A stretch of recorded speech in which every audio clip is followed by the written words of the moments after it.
So good morning. Nice to meet you in person and remotely. I don't know where you are. My name is Marco Calderoni. I'm working at RTM Solution, which, by the way, is also, as you probably know, the organizer of the present conference. I'm here in my role of exploitation manager of the project HYPERGRYD, which will be one of the projects presenting today, which deals with district heating and cooling, obviously. So we have organized a clustering group, which started working together somewhere in April, and this is the first outcome today, this workshop of this clustering activity. Now, I will allow myself to frame a bit the topic of district heating with just some, highlights, and then leave the floor to our speakers, which will be presenting. Okay, now it doesn't. Okay, here we are. Their projects. So let me start from a very general introduction. I took this picture from a master thesis of a student who further adapted quite a famous, popular picture from, I think, Aalborg University, or anyway, some Danish people who tried to capture the short or long story, or actually long story of district heating and cooling, heating especially, along the last century or more or less.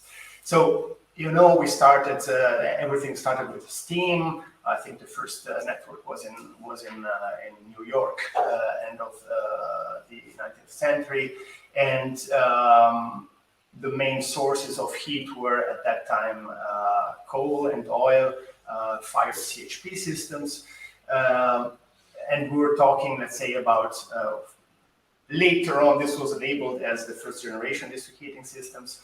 Then we started to move to CHP, second generation, and then we started to use biomass. Heat storage has always been in place, more or less.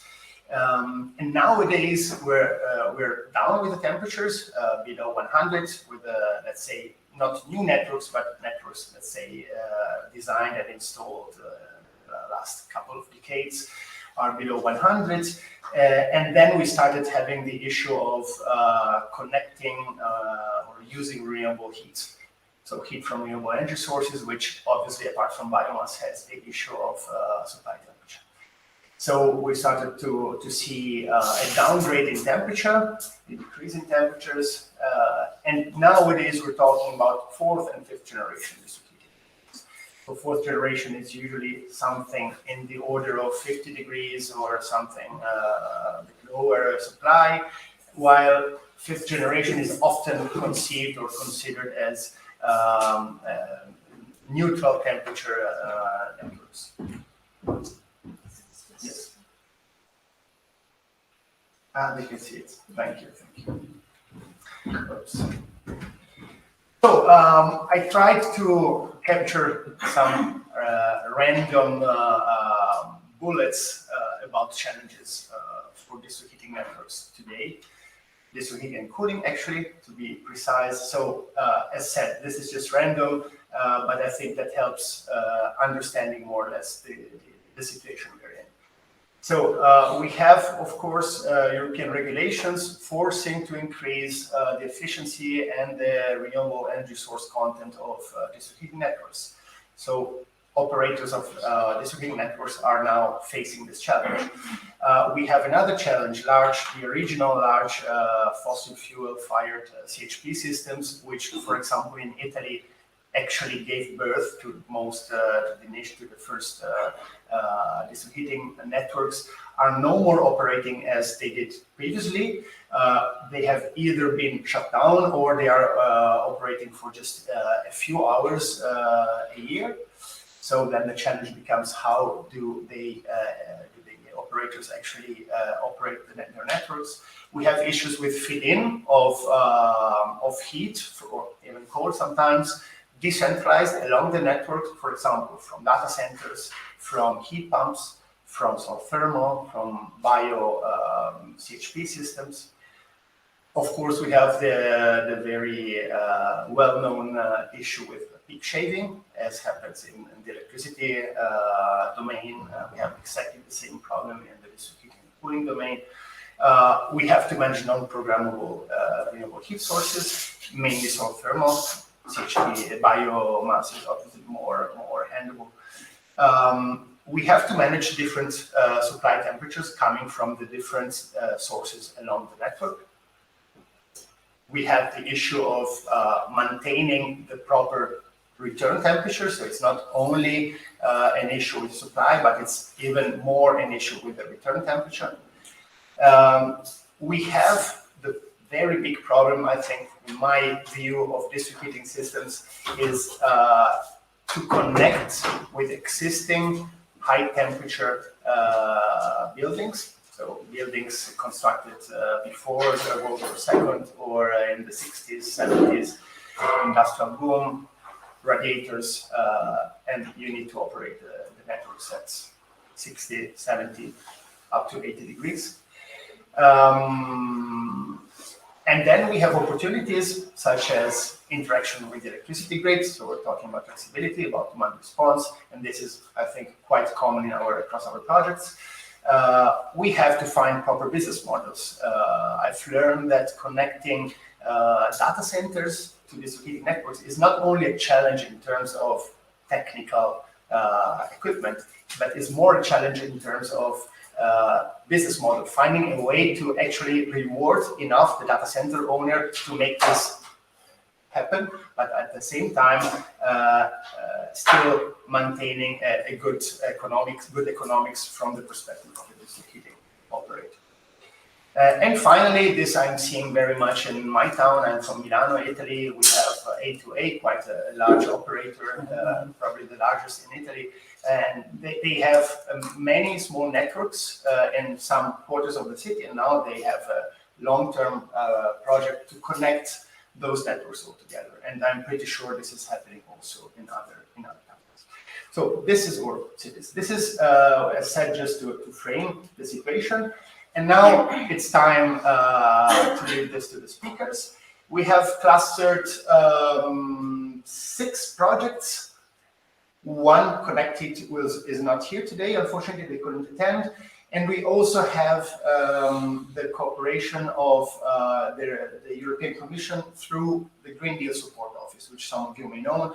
It's, let's say, a group which was created to support those projects funded in the framework of the Green Deal.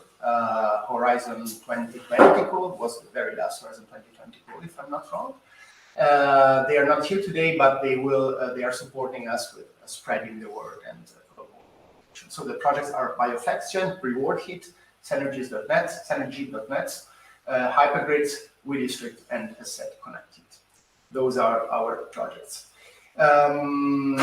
Before I leave the floor to the first speaker, this is how each speech will be structured. So we will be presenting the project, but the idea is to not only limit ourselves to presenting the project's contents, but also to start discussing internally and for the benefit of the audience some high-level questions. One being how district heating will technically change in the future.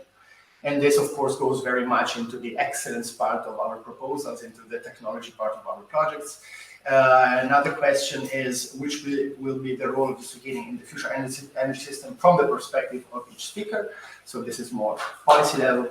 And for where this is meaningful, how will end users be involved in each single project?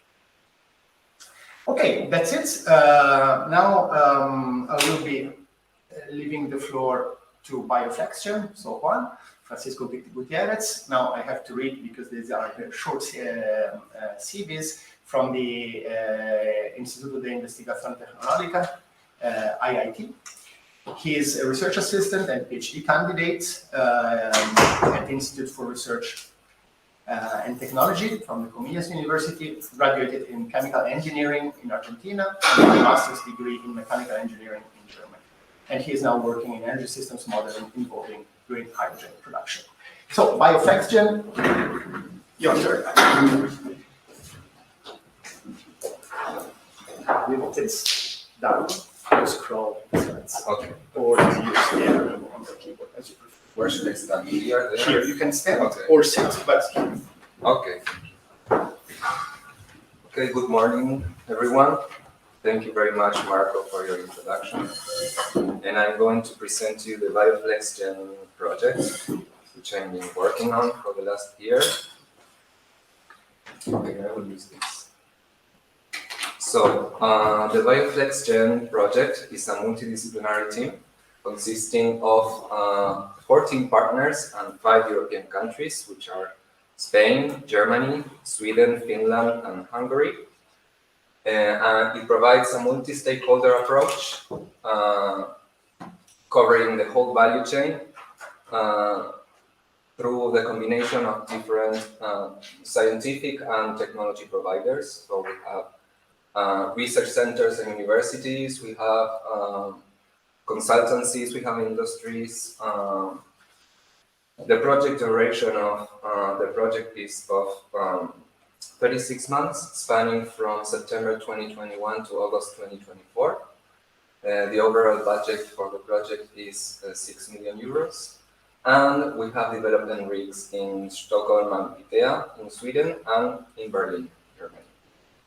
Well, there's an animated film, but you can check that out on the Bio-FlexGen webpage. Okay, so what does Bio-FlexGen do? What do we do in this project? So basically we develop cutting-edge biomass fire top cycle plant technology in order to achieve energy independence. So what is a biomass fire top cycle, or BTC? It consists of a highly efficient CHP plant, cogeneration with heat and electricity. We also the opportunity to produce green hydrogen, both using electrolyzer or from the biomass gasification. And why is it so highly efficient and flexible? Well, first of all, because the patented gasification involved in this technology, which transforms the raw biomass into syngas, which is a mixture of CO and hydrogen. And what is hydrogen used for in this application?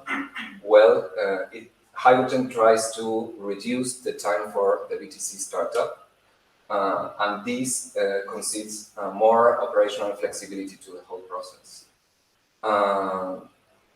It also considers the capturing of CO2 in this technology. And well, for example, for a 25 megawatt electricity plant, it can save up to 90,000 tons of CO2 emissions per year. So here we can see a scheme of a setup for this kind of technology. So it consists basically on first the gasification process, which transforms the biomass into the syngas, and then we have the gas turbine, heat recovery steam generator, and then we also have the CO2 capture technology, and it is thought for both industrial and district heating applications, both small and large applications. Okay, so we begin with the questions of how will DCT technology change in the future. We think that the key answer to this is flexibility. We need to provide flexibility in this kind of processes. And for example, this technology can provide flexibility by using both hydrogen or by producing electricity using biomass. This flexible switch is used during long periods of excess electricity. So in those periods, we can produce hydrogen. And it can also meet different types of demands, both hourly, daily, and seasonal type of demands.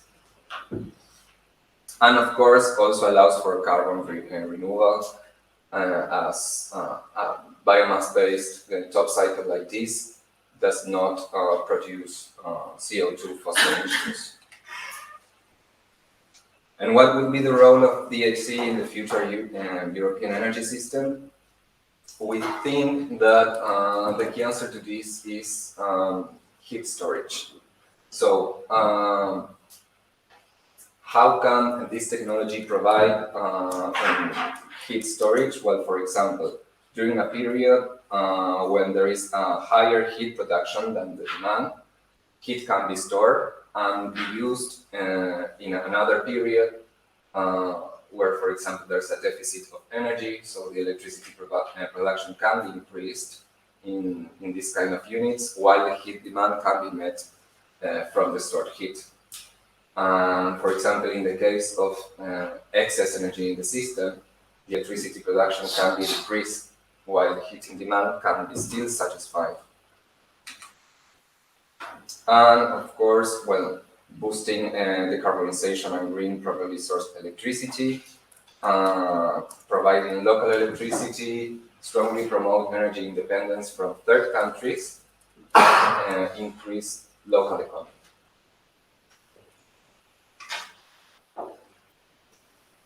Well, in this slide, I wanted to show how the integration cost for renewable renewable generation can be reduced when considering the integrated operation of both heat and electricity production.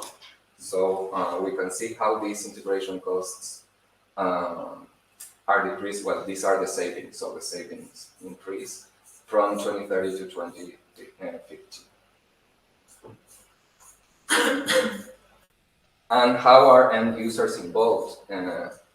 Well, we think that the end users have a great potential to perform demand response, but this has to be done or has to be addressed properly through increasing awareness for the end users and developing incentivizing techniques for the end users to provide flexibility. And what we think are future common activities that could lead us to these solutions. Well, first of all, constructing activities such as seminars where we can discuss or address the use of renewable fuels such as biomass or green hydrogen, and of course also policy workshops. Okay, thank you very much.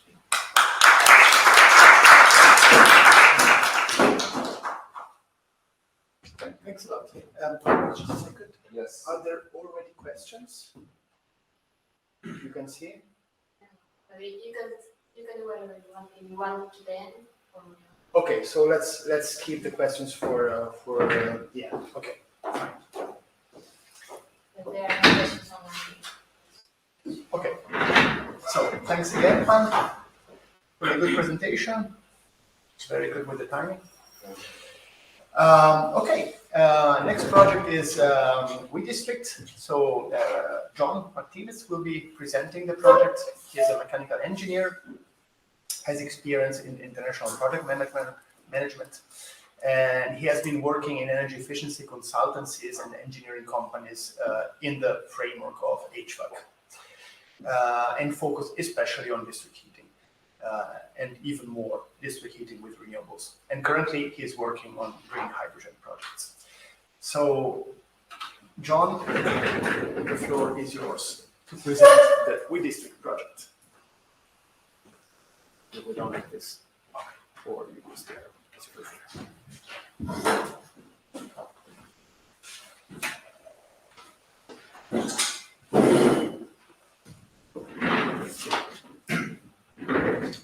Thank you, Marco, for the presentation. I'm the coordinator of WEDISTRICT project. First of all, I would like to thank the organization for inviting us to this event. WEDISTRICT project aims to demonstrate the combination of different renewable technologies or renewable sources, thermal storage, and waste heat recovery into new and existing district heating and cooling systems. Oh, okay. it's moved. WEDISTRICT started in October 2019, will end in September 2024. We are 20 partners from 9 different countries, and the technologies that are developed within WEDISTRICT, we are implementing them in 3 demo sites. We have a funding of almost 15 million euros. We had to ask for an extension of the project because we had some problems in 2 demo sites. So the project was for like 4 years, and we are now in 16 months. So until September. That's a lot of progress. Yeah, in the consortium there are large companies, SMEs, and universities and technology centers, and I think that this diversity that composes a well-balanced consortium that distributes well or that is well distributed between the researchers and the industries.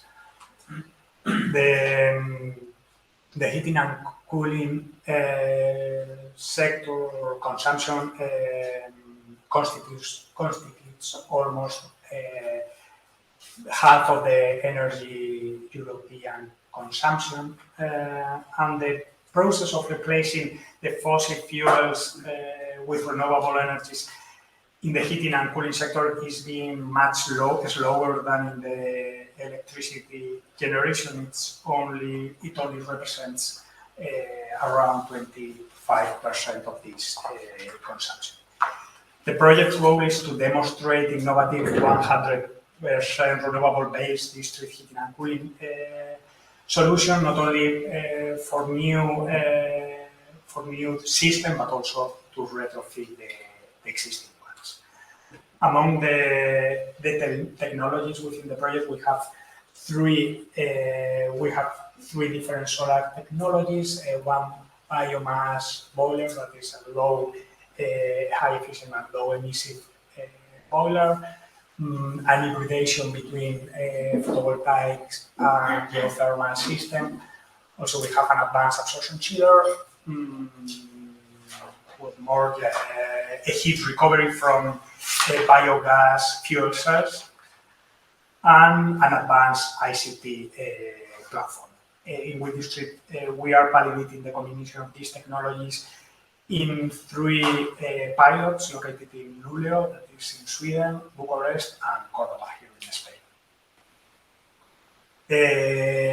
In Córdoba, indeed in the university campus of Córdoba, we are constructing, and we will construct a new district and heating and cooling. We are preparing the tender process, and after the summer we will start the construction. It is expected that to start the operation in February, March next year. In Córdoba, 3 different solar technologies based on parabolic field collector, Fresnel, and concentration plant collector will be installed. Here, in the beginning, the idea was to operate the parabolic field collectors and Fresnel to deliver heat at above 200 degrees using thermal oil to transfer the heat, and also a thermocline system based on molten salts to store the heat. The problem that happens, I think, in a lot of these R&D projects is that we were in the phase of the detailed design project, and we realized that connecting the molten salts to such a little installation had different economic and operational disadvantages. That's what I mean, that we had to readapt the project and to try to lower the temperature to less than below 100 degrees. So, because we see that these kind of projects, the molten salt storage and these high temperatures of more than 200 degrees make more sense and is profitable in bigger solar plants. But this one was too small, and we had some constraints, the budget constraints and also the time constraints that we saw that we had to extend the project. So it wasn't a realistic option. So the idea was to readapt the project, redesign again everything with hot water, not with oil, with this thermal oil. So now we are operating, or we will operate everything with water, but we wanted also to assess, to make this assessment for the molten salt that has been developed by Fertiberia. So to complement the Córdoba demo site, we have include like a separate pilot for testing and characterize the molten salts inside CMAT facilities in Almeria. In Bucharest, we are retrofitting gas cogeneration district heating that is also in the university campus, integrating both geothermal, is like an integration of PV and geothermal system to enlarge the heating capacity.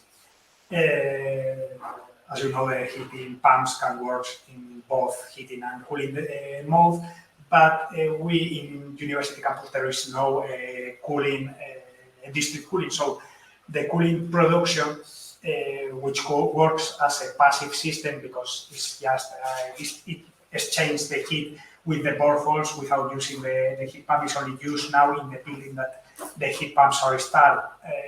The idea that the demo leader has is to extend the cooling network at least to the surrounding buildings, so these buildings can have profits from the installation. So we are already operating this pilot since October 2022, and everything is good. So there aren't significant problems.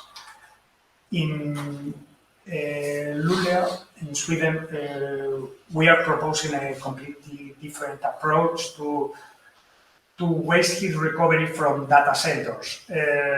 Based on here, we are basing in the biogas fuel cells. These biogas are producing both heat at high temperature and also electricity power. The power is again used in the data center grid, and the heat generated from the fuel cells is using in a local district heating network. Besides these 3 real demo sites, one of the goals of the WEDISTRICT project is to demonstrate the replicability of the different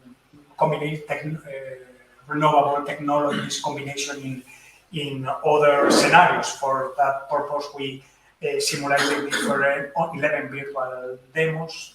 Some were just for district heating, other ones. The difference is all of them are for district heating and cooling system, but some of them are just for retrofit the existing ones, and other demo followers that are these virtual demos are for new systems, to implement new systems. So this activity, this activity of the virtual demos and all the simulation that were carried out is being linked with this development of an open source WEDISTRICT tool that is a user-friendly program that serves especially end users, but especially the promoters, to have a first idea of the feasibility of different technology combinations to retrofit this whole system, or to implement new district heating and cooling systems in anywhere that the end user wants. So they need to enter some inputs, such as the location of the energy consumption, to know if the demand is just for heating or for both heating and cooling. So the different combination that he can select are different in that case. About this graph, I think that will appear different in different presentation. About how the district heating and cooling will technically change in the future. You have shown before, Marco, the fifth generation, but I don't know if there is already a consensus of how the fifth generation district heating is, but it is pretty clear that there is that it operates at a lower temperature because it has been like constant in the development of different generation for the last 100 years. So it is clear that the reason for this decrease of temperature is because we are lowering the heat losses. Also, we are reducing the pipeline insulation, which affects to reduce the investment cost. Also, in the newest district heating in the fourth and fifth generation, we are lowering also the operation cost of heat pumps, for example, and particularly in the fifth generation, it allows to install plastic pipes instead of steel pipes. So I think that the main difference I see comparing this fifth generation with the previous one is that the network works as a tempered ring. Is at very low temperature. It means that we need to implement to have a kind of hybrid substation with some heat pumps that operate the temperature and also evaporate or increase or decrease, because it's a temporary ring that depending on the demand or the needs of the building, you can up or down the temperature. So this is a thing that is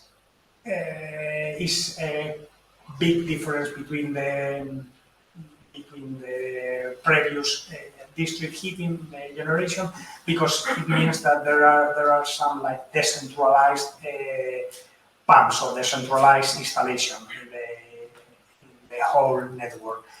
So the role that district heating cooling will have in the future energy system is tied connected to the lower distribution temperature, which not only improves the energy efficiency, it's obvious, but also allows the inclusion of more typologies of prosumers and heat sources, such as to reuse or to the waste heat that comes from the industries or other buildings is more easy to put it in the network, because we go to a lower temperature. So this bidirectionality makes the district heating generation more flexible. It is more reliant on the electrical power grid due to the need of these individual heat pumps in each substation, but this higher integration of the energy system can also be very positive, as the building would also absorb the power peaks from wind and solar power. That's this idea could be in a realistic scenario, make that the end user will reduce or increase the power consumption by, for example, changing the set points of the building and use the building as a thermal mass, or just to increase or decrease the domestic hot water storage. So the temperature of the domestic hot water storage. So if we want the peak saving that you were talking about before, could be also used in this kind of fifth generation district heating by using the buildings as a thermal mass for absorbing this peak power. In some challenges that we encountered in the WEDISTRICT was the main one was that we started with 4 pilots, and we are now implementing 3. The technology in 3 pilots. The 4th one was in Poland, but due to problems with municipal licenses, the approval of these municipal licenses, this demo was removed. They require the municipality required updates of the urban plan, as you know. That means a very long process that we didn't have. We don't have in WEDISTRICT. So the same problem also happened in the first Spanish demo that originally appeared in WEDISTRICT, and we had to exchange this demo site by the Córdoba one, that is the final in which we are going to implement the technologies. In WEDISTRICT, also another challenge that some partners have encountered, or the demo leaders have encountered in this WEDISTRICT, is that the universities Cordoba and the Bucharest one have seen a lot of problems in launching the public tender. As it's a public body, so there are public bodies, so there is a lot of bureaucracy. The steps to follow and to fill in are very to complete are very tiring and very exhausting and time consuming. So at the end, we are achieving to complete all this tender process, but it's not so easy as a private company does. In Spain, as mentioned, the major challenge we have is the lack of specific regulations regarding the district heating cooling. This regulation would allow to go faster in the development of this kind of projects and also avoid risks. The development of district heatings are quite complex and much time is needed for the engineering, for the financial and the commercialization aspects, and for this reason some promoters need to be supported by an investment company. These projects can be very profitable, and I think that almost all of them are profitable, but though the problem regarding these licenses approval and the long delays that could happen are quite dissuasive for some investors. So besides, there is still an unjustified fear by local administration to address the development of these networks in consolidated urban areas, although there are successful projects in Spain and other European projects. So to implement a district heating in a new urban area, it's easier, of course, because everything is new, and to install the pipelines doesn't have a conflict with the neighborhood. But it's not the point, because the point would be, of course, it's the point because we have to build efficient and renewable energy-based buildings. But the point is also to retrofit the whole neighborhood within a city, and we know that it is very scary, not only for the municipality but also for the neighborhoods or the inhabitants of the cities that know that the streets have to be open to install the pipelines, and there is like a mess. But for other kind of facilities they are doing, and it's like a public, they are called by public interest. So what I think that the specific regulation should do is to equiparate to this kind of facilities to make more easy the installation. Just for this reason, I think that a policy workshop would be helpful, like a starting point to elaborate this specific regulation, and also to prepare a roadmap for the development of district heating system based on renewable energies that could start also by the implementation of this, or the connection of this district heating in public buildings of this administration to foster the expansion and extension of this district. Okay, thank you for your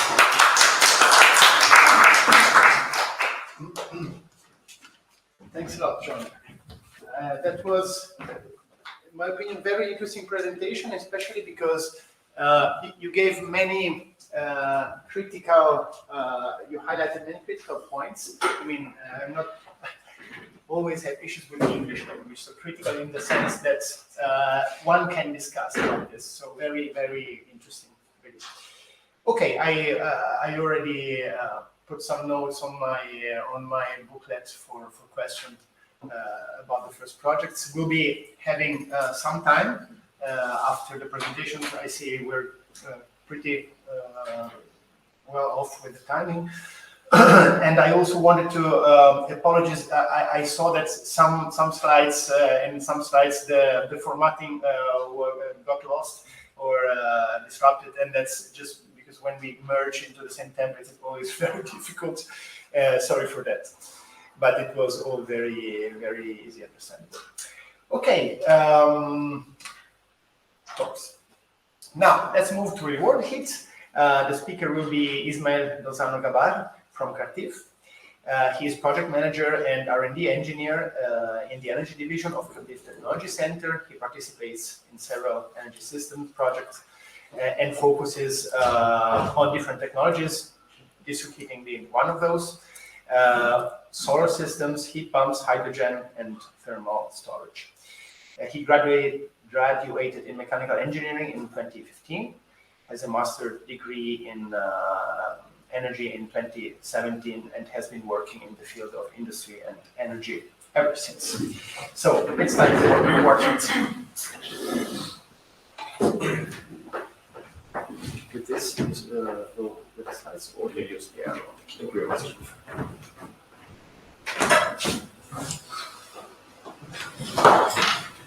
Okay. Yeah, I see that the format has been lost. No problem for that. Thank you to R2M for the organization of this event, and for sure to Polytechnic Madrid for hosting. In this case, I'm Ismael Lozano, but I'm not the coordinator of the project. In this case, Roberto Federici from Research couldn't attend this event, but we have to excuse him. We don't want in this event to get into the details of the project in the sense of the demo sites, figures, starting dates, and so on, because we want to focus on the general concept where we rely on.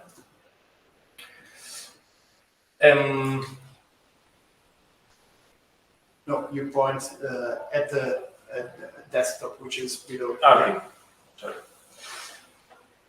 As almost all research projects, started with background, with our some proven facts, and taking into account some vision on how we see the future of this sector. Then we propose several activities to be able to reach that vision, and also proposing some communication and dissemination activities to make awareness of the project problem, of the problems we want to solve, and how we propose to solve it. So the background of the project or proven facts are that three main points. First, that it is known that more about 3/4 of the European population lives in urban areas. Also, we know that in that urban areas there are a lot of waste heat distributed over that areas, mainly coming from air conditioning, cooling systems, from industrial processes, tertiary buildings, and for sure service facilities, for example, sewer pipes.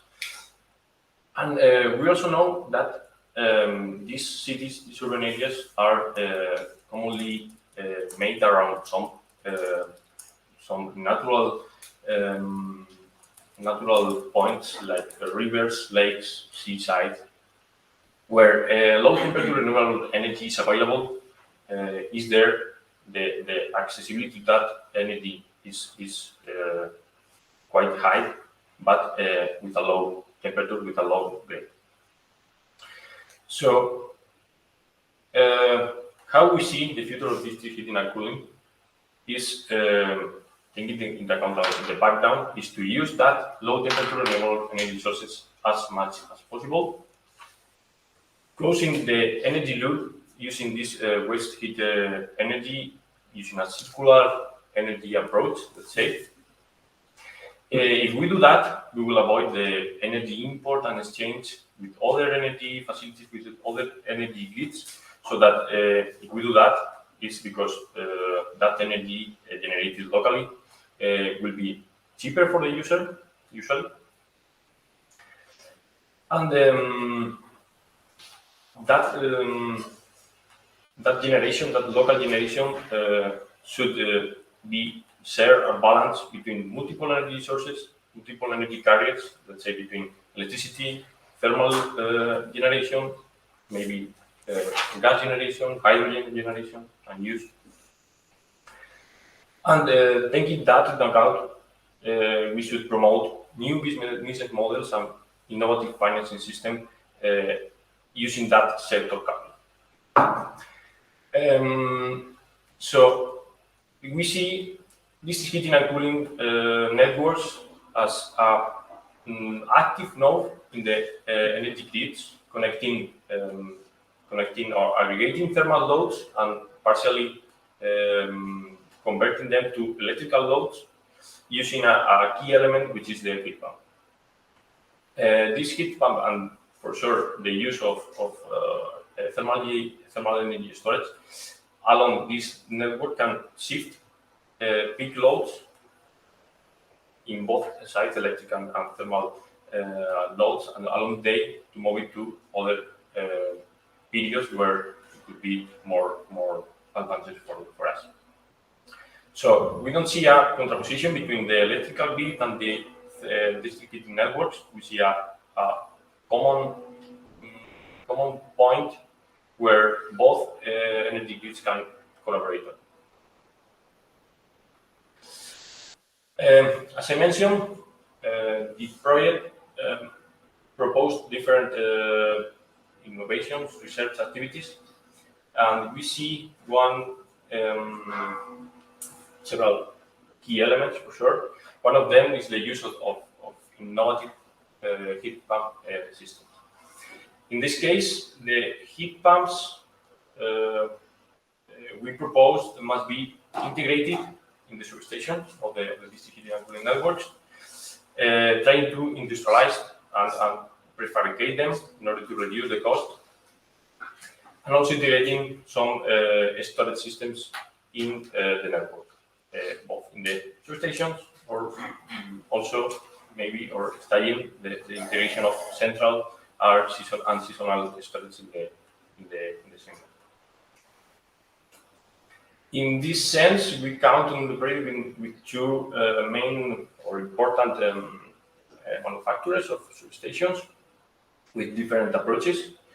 The first one is to create a more standardized solution for the substation, including the heat pump, which is capable of cover both heating and cooling demand of the building, also including a storage system, but also connecting the control of the substation with the control of the building and also with the control of the network in order to optimize the management of the system.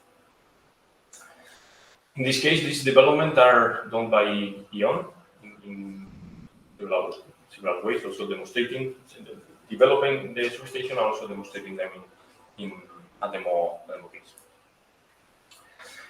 The other approach is made by Danfoss. Danfoss approach is based on the development of a substation capable of work under different operating conditions, adapted to different buildings, and also, and this may be important, different network temperatures. In this case, depending on the temperature of the network, the substation can work in different, pushing the energy flows in different ways to optimize the performance of the heat pump, allowing to maximize the COP of the whole substation, of the whole machine.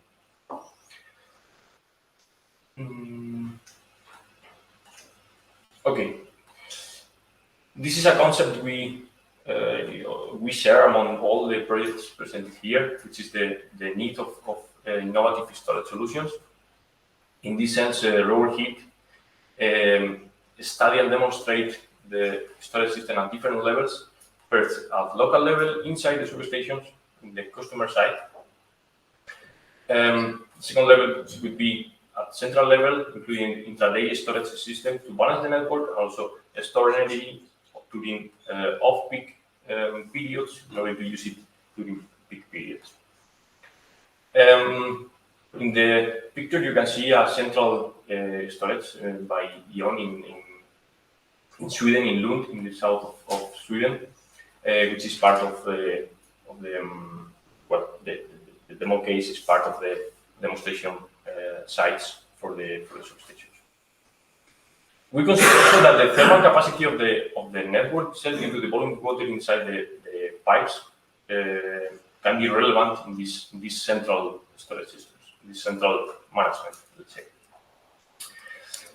And finally, we also studied the seasonal storage using boreholes to store energy instead of use the boreholes as an energy source, so that we can store energy during summer to use it during the winter. In this case, we are researching a possible or a demonstration of these kind of technologies in Sweden, in Helsingborg. And also the other seasonal storage use are mine wells. Mine wells, abandoned mine wells, have the potential to store a huge amount of energy inside to use it in the different season of the year. In this case, this investigation is done in France, in south of France, next to Marseille. All of these elements must be controlled, operated, and optimized under a common framework. In this case, we propose to do it using digital solutions to manage all the parts of the network from the substations to the whole network. In this sense, REWARDHeat is developing smart metering communication in real time for different assets of the network. Also creating a data mining platform to give some performance analysis and KPIs for the operator to allow them to make some wise decisions over the operation of the network. In the picture, you can see that some screenshots from the data mining platform developed in this case by Artelis. Also, we are studying some fault detection scripts or algorithms to be able to analyze the behavior of the components before the component is broken or malfunctioning, so that we can optimize also the use of our components. And for sure, expert control strategies for the overall optimization and to couple this the network with the electricity.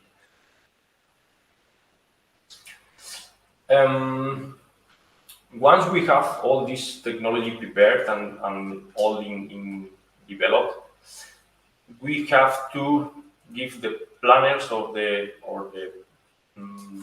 policy makers, let's say, some tools to be able to analyze the integration of these technologies in real life.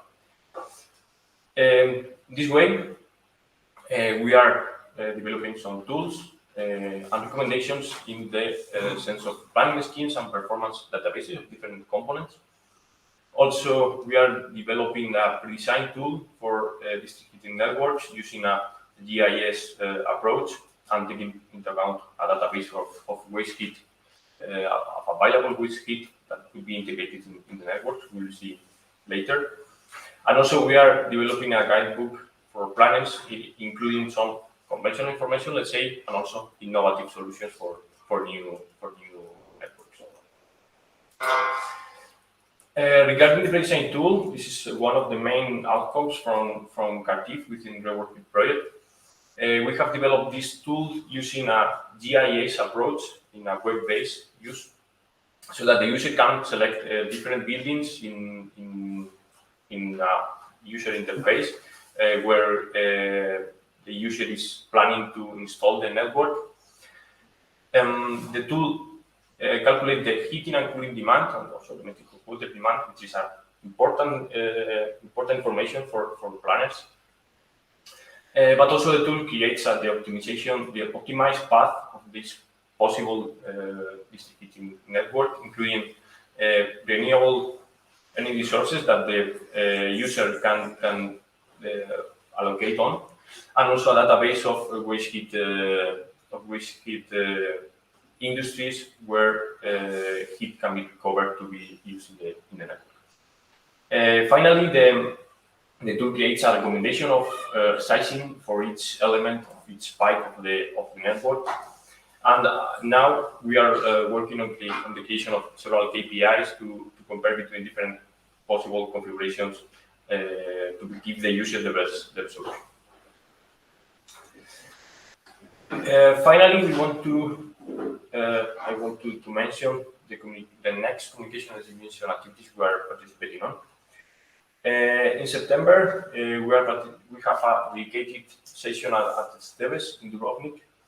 And the deadline for submission of abstracts is still open, so I encourage you to submit some work you are working on. And the final deadline for the full paper submission is in September, if I remember well, but you can check in the webpage. Next year, we are participating in a special session at Smart Energy Systems in Copenhagen. Next year, we also will be reviewing a policy paper that will be published in 2024. And also, we are preparing some training material in the form of a wiki page that will be populated periodically with the outcomes of this project and maybe other public information coming from other projects. That's all from my side. If you have any question, let me know.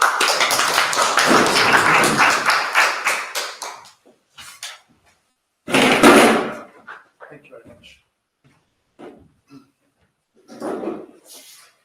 Thanks a lot.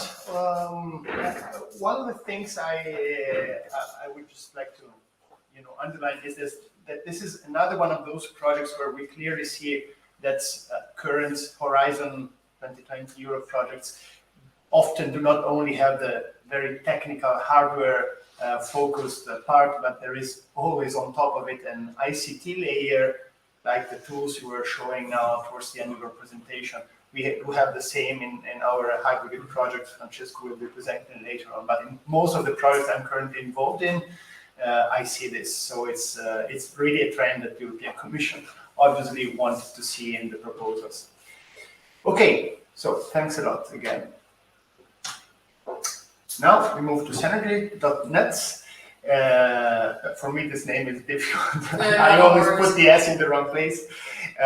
Presented by Claudia Vannucchi from HYPER. She is an R&D engineer at HYPER and is currently leading the SENERGY NETS work package 2. She's involved in more projects, of course, around DHC topics. Claudia graduated in environmental pathways for sustainable energy systems in 2021 and has been working in the field of sector integration ever since. Her main expertise are on district heating and cooling, heat pumps, and power generation systems. Floor is yours, Claudia.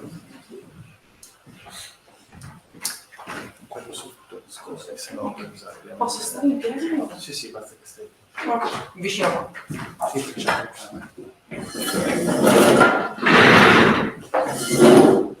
Can you see me on the camera? I'm fine. Should I be more? Oh, good. Then, yes, I am Claudia Vannucchi, and today I would like to introduce to you a Horizon Europe project that started in September 2022. So we're kind of little babies here. I believe we have way more advanced projects, of which HYPER is the coordinator. I am not the coordinator. Luckily, that job was given to a much more expert guy, so that's nice. But he couldn't come today, so you got me instead. And yes, it would be rather romantic presentation because, as I say, we don't have results yet. So very, very beginning. So SENERGY NETS is the story of a team of many researchers and developers and experts, like lots of different personalities that all came together to form a big consortium. So we have 19 partners from 8 different European countries. And we have 6 of them are research and academia related, like IFER, for example, and the Spanish Tecnalia, I guess, maybe more familiar as a name than all of the others. Then we have 6 companies and partners that are in the field of energy supplies and services. Another, sorry, didn't move. 2 distributor system operator. So we also needed to have that integrated approach because SENERGY NETS stands for increased synergy among different energy networks. So we needed them on board. We have 2 software providers because we're going to develop digital solutions. And finally, 3 association and networks. So we have consumer associations within the consortium, and also the, I would say, rather famous REWARDHeat and Power when it comes to district heating and cooling topics. So yes, that's, sorry. SENERGY NETS has a plan to decarbonize the energy sector, or at least we would like to try to do so. Bear with me with the animation, it's not properly timed, but I'm going to walk you through it in a second. So basically what you can see on your right side is that we have a low carbon based electricity production that then is going to be distributed by, obviously, the electricity grid. On your left side, we have renewable fuels and solar sources, anyway, like renewable sources that produce low carbon heat and power at the same time.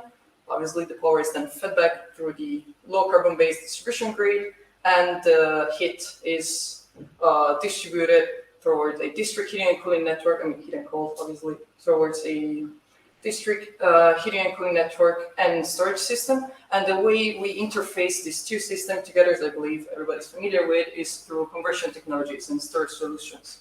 And in this way, SENERGY NETS wants to provide flexibility through smart management, obviously, of the entire multi-energy system. And that would allow, obviously, revenues, at least we would like to get into that direction, and to increase the amount of renewables that we can integrate on the grid, avoiding curtailment and all of the issues that we're all familiar with, and we've seen also yesterday during the introduction. So yes, that's a bit of the idea. And now I'm going to walk you through our concept. So what we said is that SENERGY NETS is increasing the synergy among the different energy networks, so we needed all of them. So the framework includes district heating and cooling, electricity, and gas grid. And the way they interface within each other is through conversion technologies and storage solutions. And the methodology that we, yeah, it's a bit weird, but fine. The methodology that we use is, I would say, rather comprehensive. So it consists of everything coming from an opportunity analysis for flexibility towards all the way through a large-scale rollout of the digital solutions that we're going to develop. And this way, we have, I would say, a very comprehensive approach when it comes to the project framework. So we're going to develop digital solutions and tools that would enable the multi-energy system to provide flexibility by developing a series of tools for operational and planning. That would also enable the distributor system operator to integrate the flexibility that now the multi-energy system can provide by delivering a series of tools for long-term operation and planning. And finally, yes, flexibility provision at the local scale will provide, it would enable the flexibility provision at the local scale by defining market requirements for the DSO ancillary services that are adapted to the now multi-energy system flexibility provision. And we would do that with a series of demonstrator and use case studies that hopefully will demonstrate that there is a capability for multi-energy system to decarbonize the heating and cooling sector and also the power sector as a, let's say, bonus. And overall, we will maximize the impact by all of our solutions thanks to a developed and consolidated methodology that would assess the value created overall by sector integration, and also assess the impact that a large-scale rollout of the solutions that we're going to develop is going to have onto the European power system and networks in general. So yes, bit of a timeline. Here you can see, as I say, baby project. So we just started, not just, but recently. So the demonstrators have already started. They're gonna work all the way through the duration of the project, that is until 2026. So from 2023 to 2026, all of the tools that we just talked about are gonna be delivered in 2024. So hopefully end of next year. And the full, obviously, impact and evaluation of the replication is gonna be all the way until 2026, because we need lots of time to do that. And we're going to use lots of assets, mainly related to district heating and cooling. So now I'm going to walk you through the demonstrators and a bit of an overview of what they are, which assets they have, and so on and so forth. So here you can see light blue color, those are demo sites. So we have 3 demo sites. Dark blue color, those are case studies. So 2 different case studies in which we wanted to, because we wanted to test our solutions into a variety of economic, climatic, geographical environments. So this is why we have, let's say, variegated demonstrators. So first one is in Milan, Italy, and it is, I would say, quite large demonstrator. It has the kind of is a combined heat and power plant that is serving mainly, obviously, the district heating network that is rather large. It's a 3rd generation district heating network in the city of Milan, and provides the power to the electricity grid, also rather extensive electricity grid, as you can see in the picture. Then we have the second one that is in Ljubljana, Slovenia, and again, 3rd generation district heating system with a centralized combined heat and power plant and more decentralized combined heat and power and lots of different technology, like it's really a lot, and obviously also integrated with the electricity grid. Third one is a bit of a weirder case, I guess. Yes, we already talked about this 5th generation ambient loop or tempered ring, whatever you want to call them. But yes, it is in Paris, France. It is much tinier. It is a 3rd building. I mean, there are 3 large buildings, but still 3 buildings. And it operates with ambient loops and heat pumps and substation. And yes, what we discussed, I believe, already, and storage solutions. And then the, let's say, case studies, they would only be simulated. So on all of the others, it's actual changing to the multi-energy system, introducing technology, see how it works. The follow-up cases or case studies, however you want to call them, they're in the Spanish hospital in Cordoba and in the combined heat and power plant in Sweden, the setups. And basically, we're just going to simulate solutions onto them. So we're not actually changing anything. On to your left, you can see a table. Those are all the technologies, including the demonstrator. So there's quite a large amount. This one, I'm not walking through all of them, but a lot. In light blue, you see technologies that are in the demonstrator or follow-up case, whatever you want to call them, but on which SENERGY NETS is not having any impact. So we're not playing with them. We're not doing anything with them. And in dark blue color, you see things in which SENERGY NETS is actually going to have an impact, either by simulating or by adding technologies, changing set parameters and stuff like that. We're happy to share our upcoming open source model library in 2024. So one of the tools that we are going to develop is going to be open source, and we're happy to share that with you. And 15 public deliverables. Some of them are hopefully going to be available by the end of the month. We'll see if they get approved, but yes, you can start following up on SENERGY NETS. And here, yes, I'm just going to introduce you briefly what will be the open source tools. Also, the open source side of the project, let's say, it is based on the Panda tools. Panda tools are a series of tools based on Python language that are developed jointly by the University of Kassel and the Fraunhofer Institute IE. And it's 3 different tools. The first one we're going to see is the Panda Power. So you see the gray side, let's say, the gray part of the network. And as you can imagine, Panda Power deals with the modeling of electricity network and electricity related power generating technologies. Then we have Panda Pipes, which I believe intuitive again would be related to the modeling of the distribution, district heating, network and district cooling network. So everything that is piping and also heating and cooling generating technologies. And last but not least, which is the one on which SENERGY NETS is also going to develop throughout the project is Panda Presumer. So basically, Panda Presumer wants to include all of these conversion and storage technologies that we say are needed to integrate the different energy networks and the gas grid. So basically, it's going to bring everything together, and that is what should be shared in 2024 as an open source tool. So yes, now we get into the guided session. So what role for district heating and cooling in the decarbonization of the energy system as a whole? The way we see, at least so far, within the SENERGY NETS analysis for district heating in the future is obviously not there yet as a policy or regulation, but we see a trend moving towards a higher integration of the energy sectors, as we've seen, I believe, also today. Everybody's talking about sector integration, sector coupling, whatever you want to call it, lots of different terms, but we're seeing the regulation, especially there is new regulation at national level coming in. We have 5 target countries, so some of them are coming in 2024, so we see rather dynamic environment in which we foresee a higher integration among the energy sector as a target of the policies. Transition towards newer generation of district heating and cooling. So I believe everybody here already talked about the fact that we have rather old already district heating and cooling systems, 3rd generation, and we want to transition them to lower temperatures.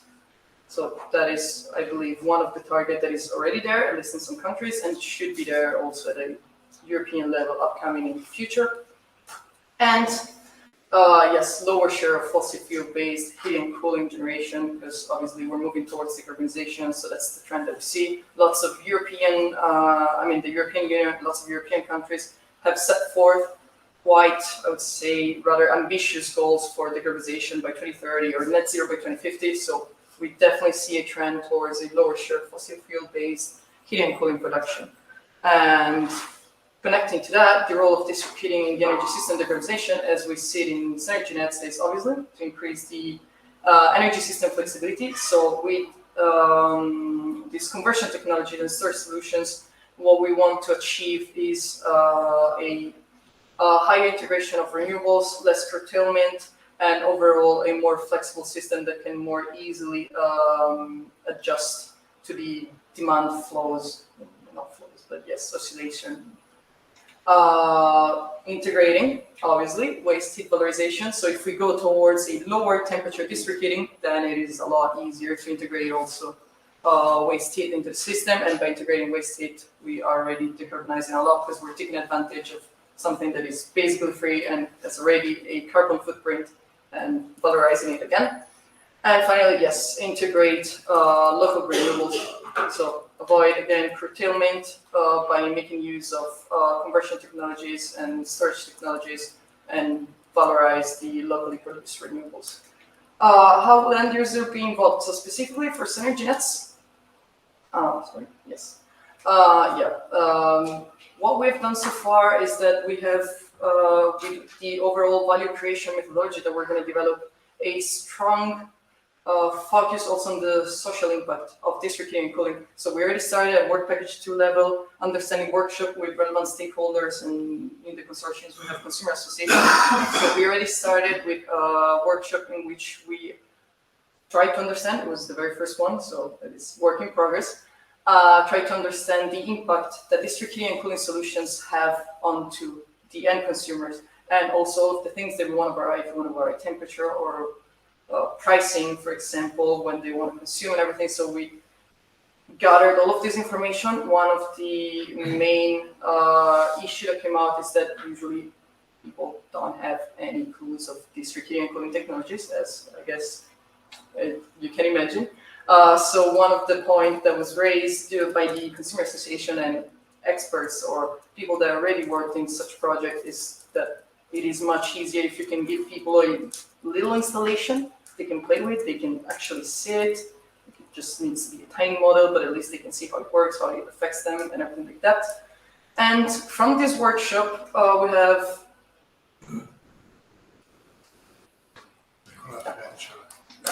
we have social scientists that are developing surveys.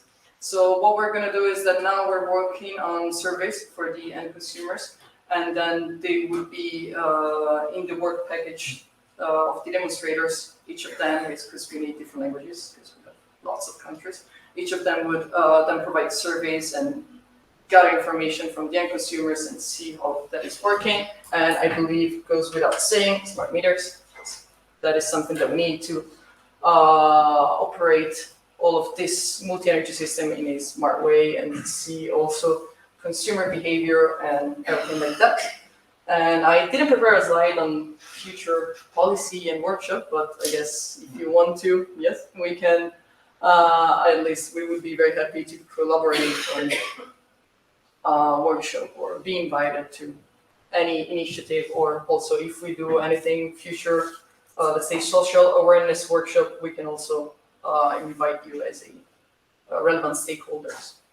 And yeah, I guess we'll do questions later. And if you want to learn more or follow us, you have all of our social media links. So that's it on my side. Questions? No. Okay.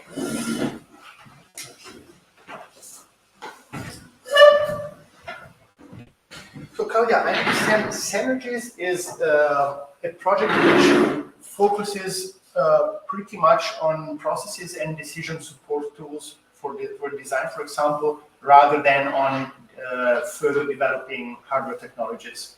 So, Yeah. I mean, we have some, let's say, non-open source platform for training flexibility and stuff like that, but they won't be open source, so I feel this was more fitting to presentation. But no, we also have some energy management system tools that are developed, but they won't be shared. So.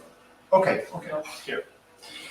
No, the consortium is particularly interesting because this is one of the few where operators of networks are consistently involved. Mm-hmm. And we also have TSO planning tools, they're helping develop, so yes. Okay. So you have a series of tools for operators also. Okay, clear. Thank you. So now my doubt would be, we have only 10 minutes before the coffee break. So I would say we keep HYPERGRYD for after the coffee break. Otherwise, we will be late to the coffee break, and this is not good.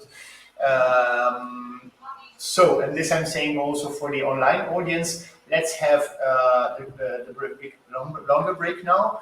Then we'll move on with a HYPERGRYD presentation, and then I have written down a series of questions I would like to discuss.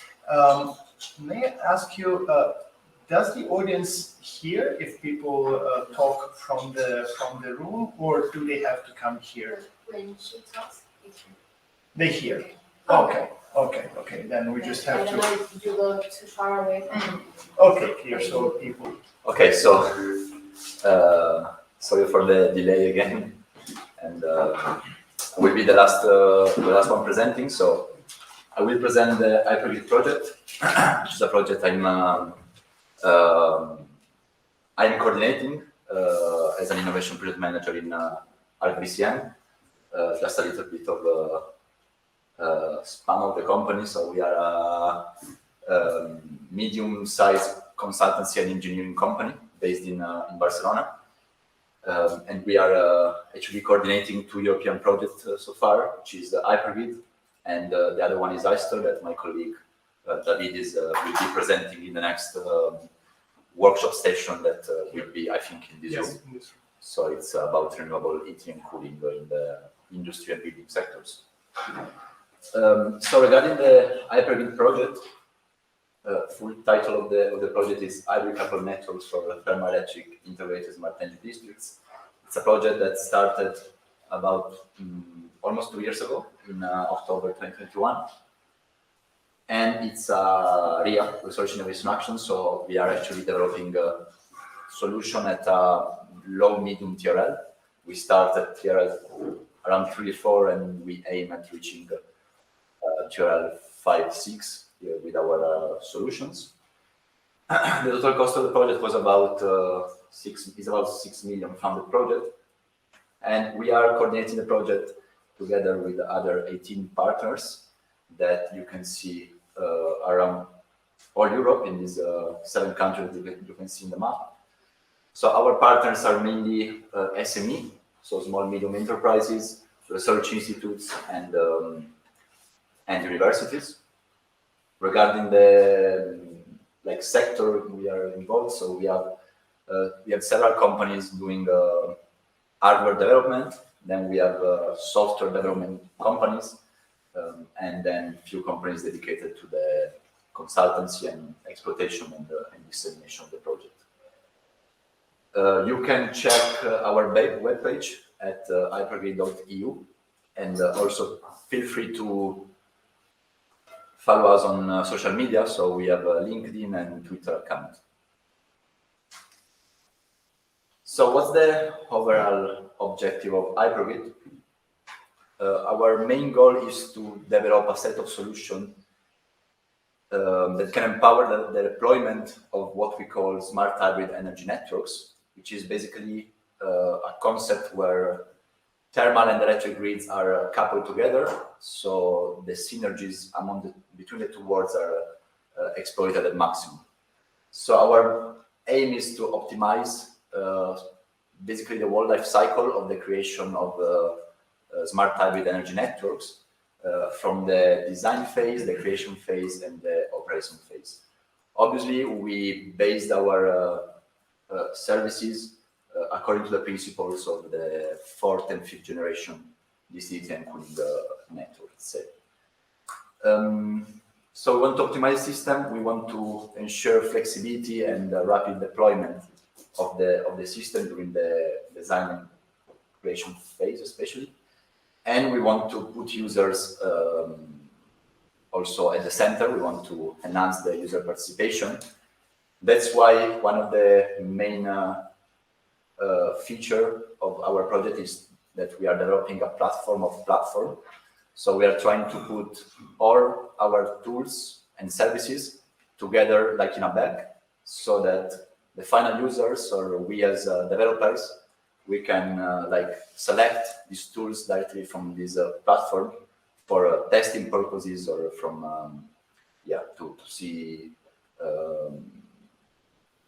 to see what services we can offer in the district. So this is a example of some technologies that we are dealing with in our projects. This is kind of a recap of all the technologies we deal with from our 4 living labs, so 4 demo sites. So first of all, we have renewable generation plants for electricity and for thermal. So we have biomass boilers, we have solar collectors for thermal energy, but also we have some small-scale hydro plant, small wind plant, obviously PV panels. In our district, there's obviously an electric grid and a district heating and cooling network, and our goal is to merge them, so exploit the synergies among the two worlds. And obviously, we have the users, the final users. We develop our solutions in 3 layers, let's say. So the first layer is the hardware development. So we develop 3 technologies for heating, production, distribution, and storage, basically. Then we develop a set of services and tools that can kind of orchestrate all the management of these technologies inside the living labs. And then, as I said, we have the platform, which is this umbrella under which we put all our tools and services.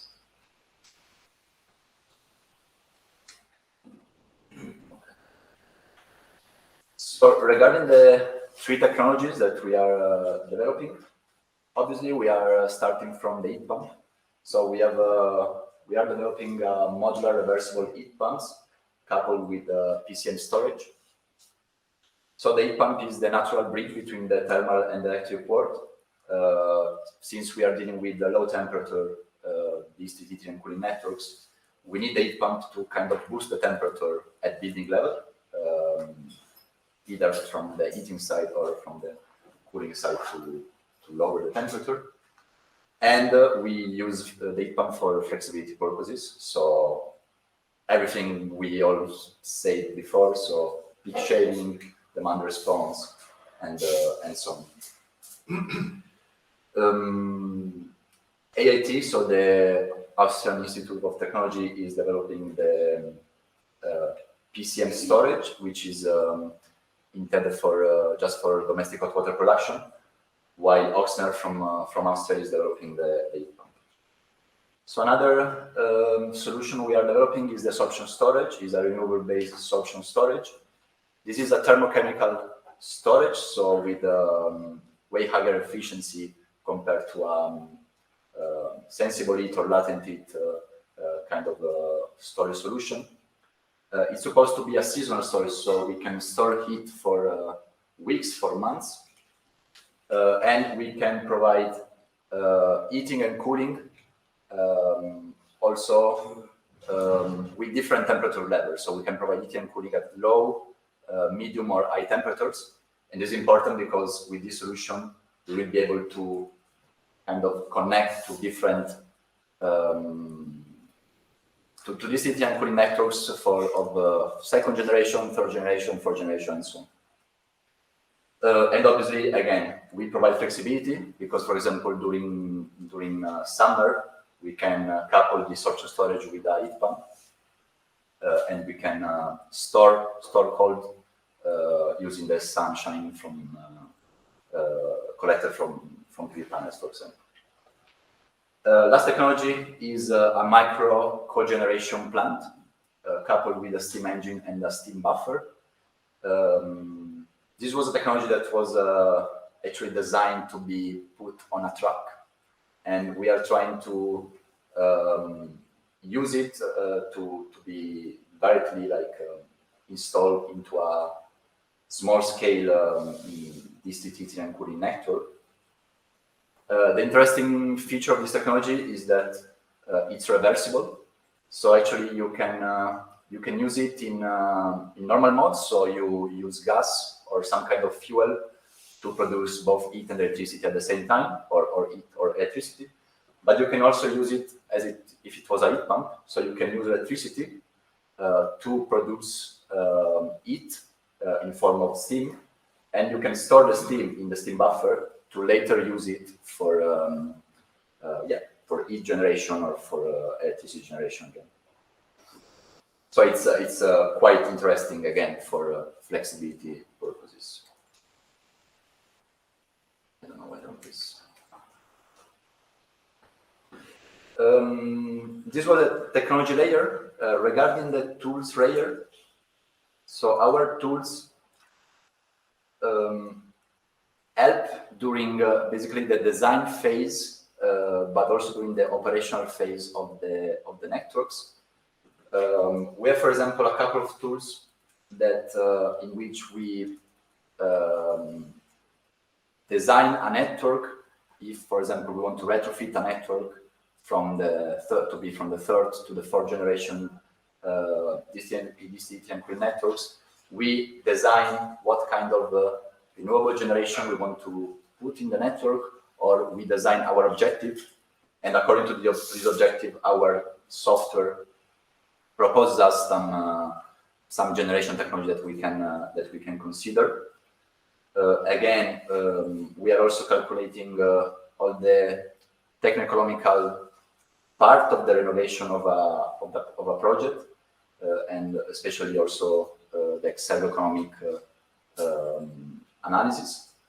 But also we have, for example, a tool which is developed by Singularity, a software company based in Germany, which allows us to create a local energy marketplace in a district where neighbors kind of can share energy, for example, electric energy, also take into account the operation of heat pumps and the synergy with the district heating and cooling network. All these tools will be put together under the umbrella of a platform, and we will offer additional services in this platform, which are optimization services, demand response, predictive maintenance of the networks, So we will include all these services in the platform, and the platform will be also a digital twin of the district. So we will digitalize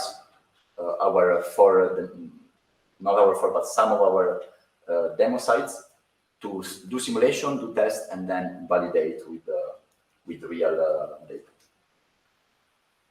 So these are the 4 pilots of the project. Basically, some of them are real districts, while some of them are more controlled environment, let's say, so more labs. The ones you see on the top are actually real districts.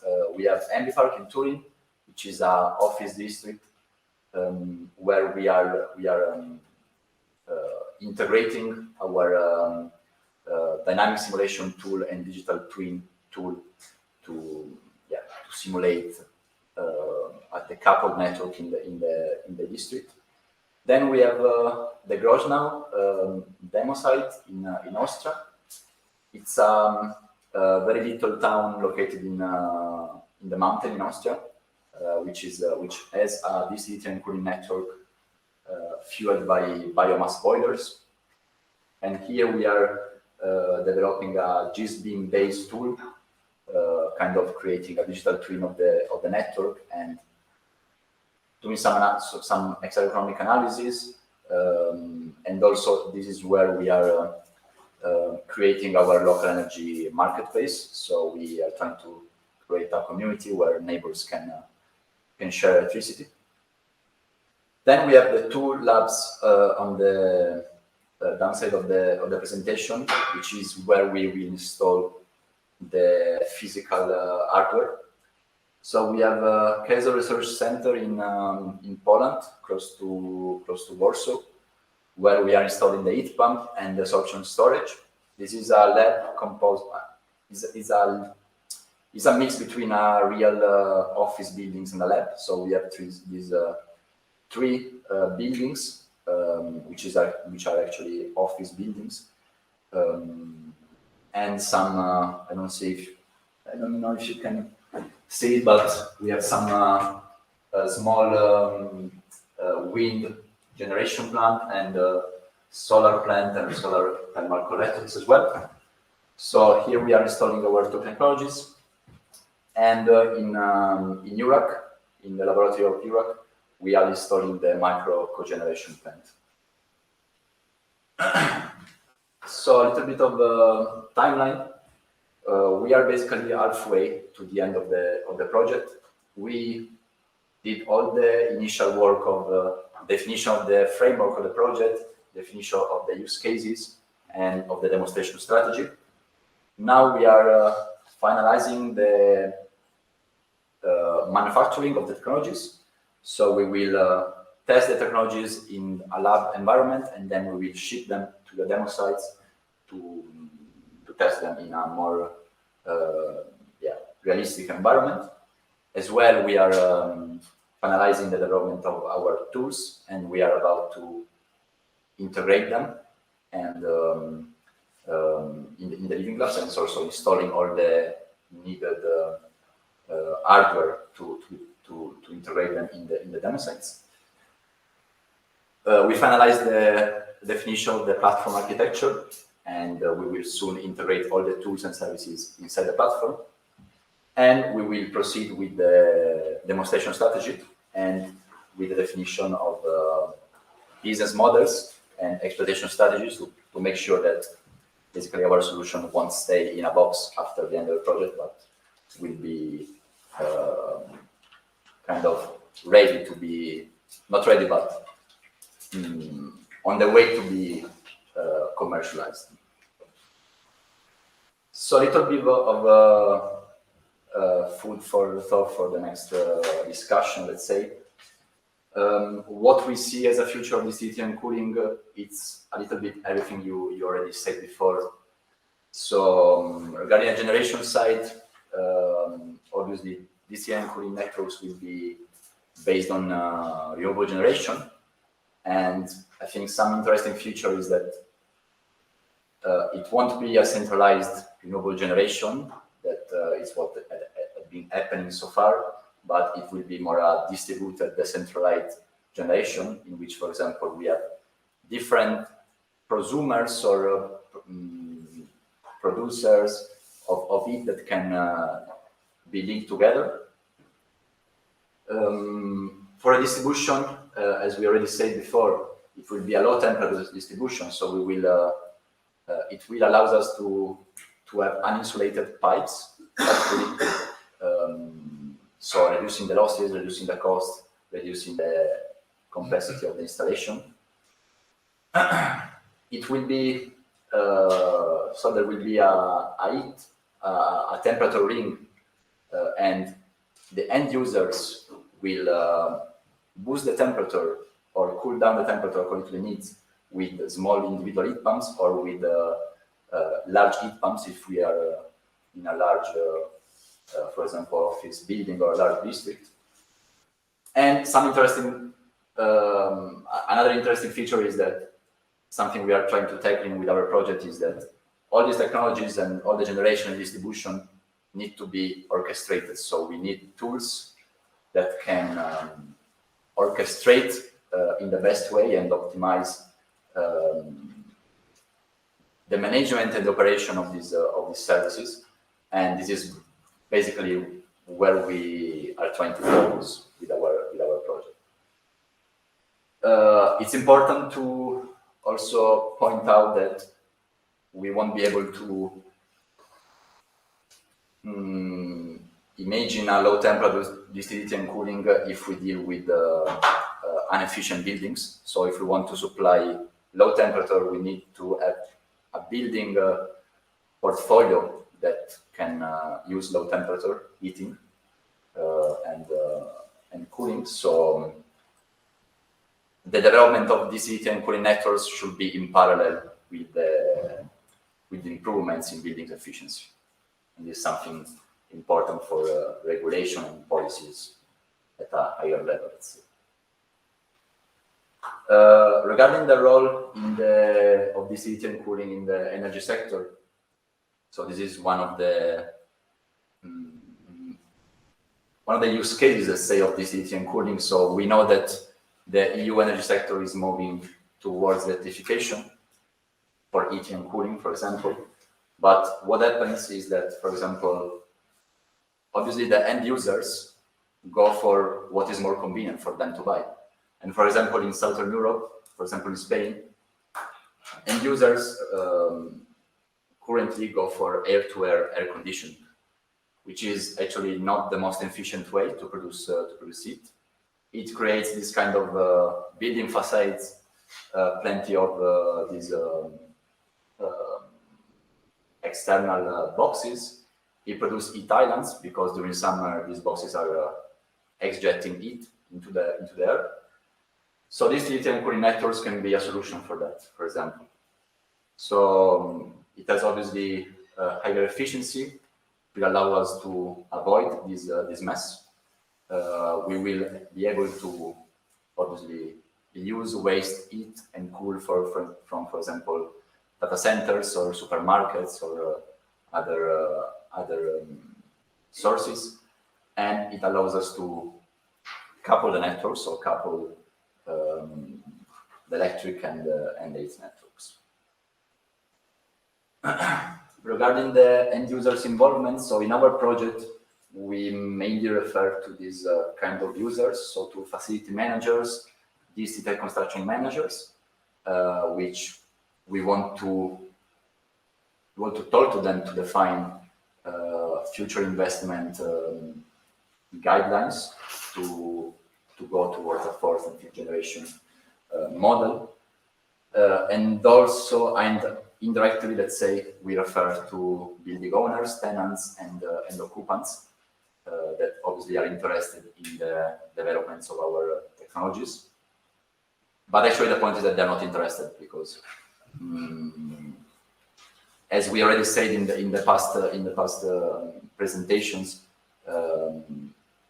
people don't really understand the technology implication of the district and cooling networks. So there is a lack of interest, there is a lack of understanding just in my opinion, and maybe the lack of interest to be open to a change of paradigm, which is what a future energy district involves, basically. So this is three main common activities that we propose. Obviously, some workshop related to policy. Even though we as a project, our aim is to develop technologies, so we are at a low, medium tier level. Still, we think it's necessary to push the policies towards a better understanding of what are the incentives, what are the subsidies, how we can integrate the grids, and so on.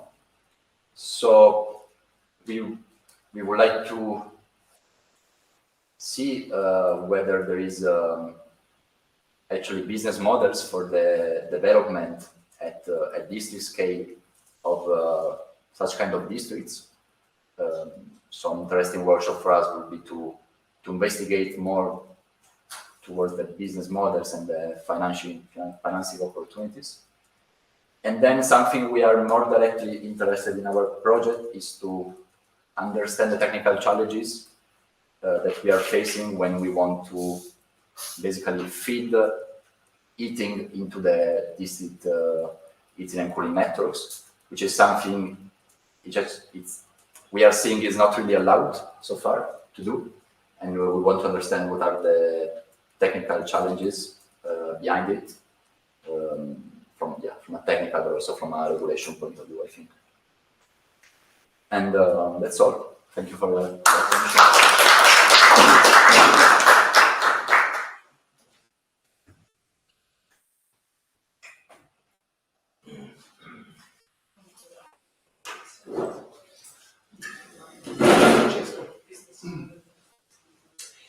Okay, we're through the list of series of presentations, and now, as anticipated, I would like to have a round of questions, which I'll be basically putting. I took lots of notes. I was told that perhaps because we still have someone connected remotely, it's better if every speaker sits here. So let's just bring yourself plus a chair. And let's sit in a row, I would say.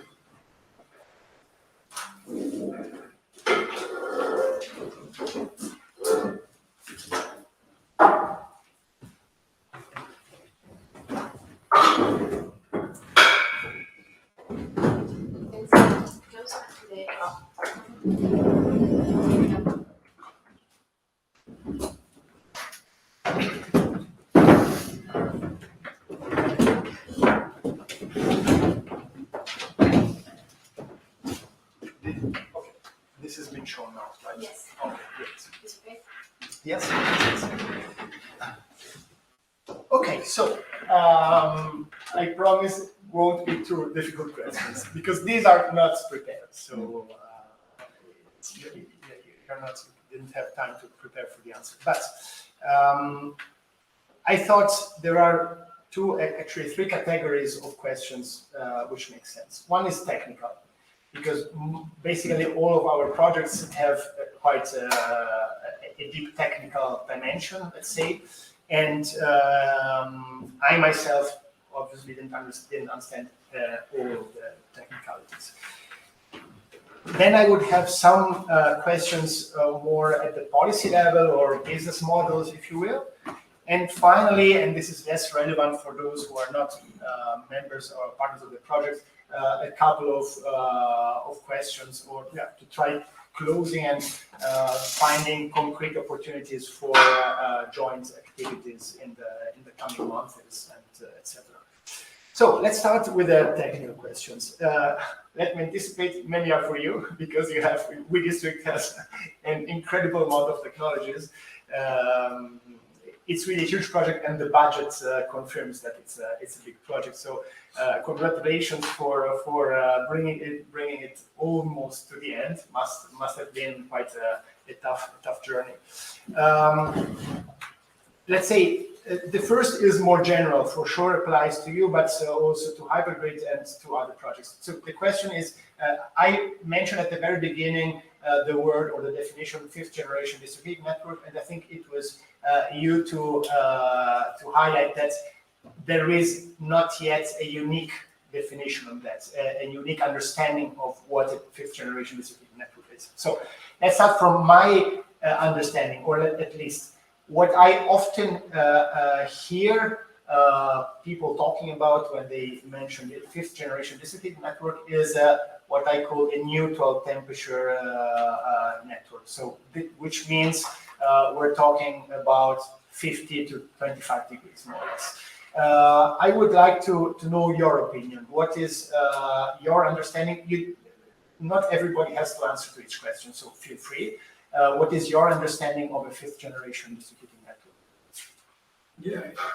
Yes, as you said, I think that it's like the same what happens in malls with this temper ring, that each shop has an individual heat pump. So maybe when you say that this range of temperature between 15 and 25, it depends if we are more in the heating side or in the cooling mode, so that this temperature can be increased or not. But yes, the range of temperature will be in that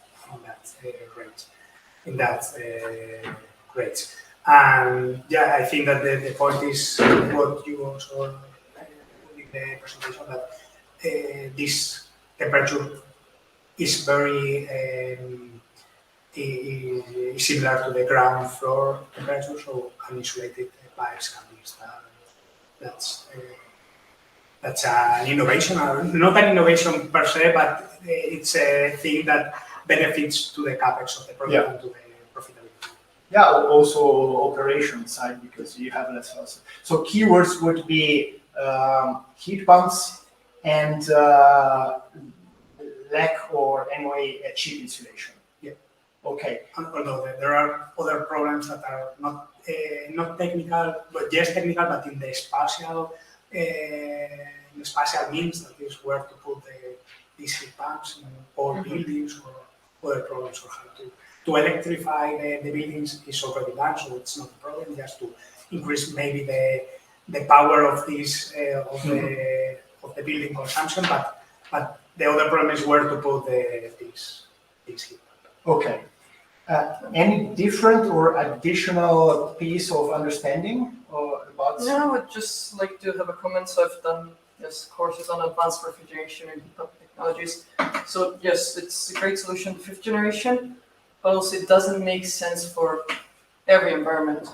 Like the most profitable, or let's say energy efficient case that you can have is when you have a somewhat balanced heating and cooling demand. Otherwise, it's kind of a waste, because it's very, very hard to balance the loop. So yeah, I mean, it's not, I would say, a one solution fits all. Like the fifth generation, we can use it everywhere. Okay, good point. That would have been my next question. So, but before I go to it, any other contribution to that? I think for me, as I said,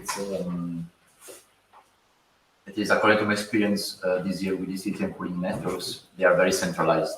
So there is usually one big plant which is distributing heating towards the district. But we should, I mean, as we go for electricity towards the centralized networks, I think the same will happen for heating.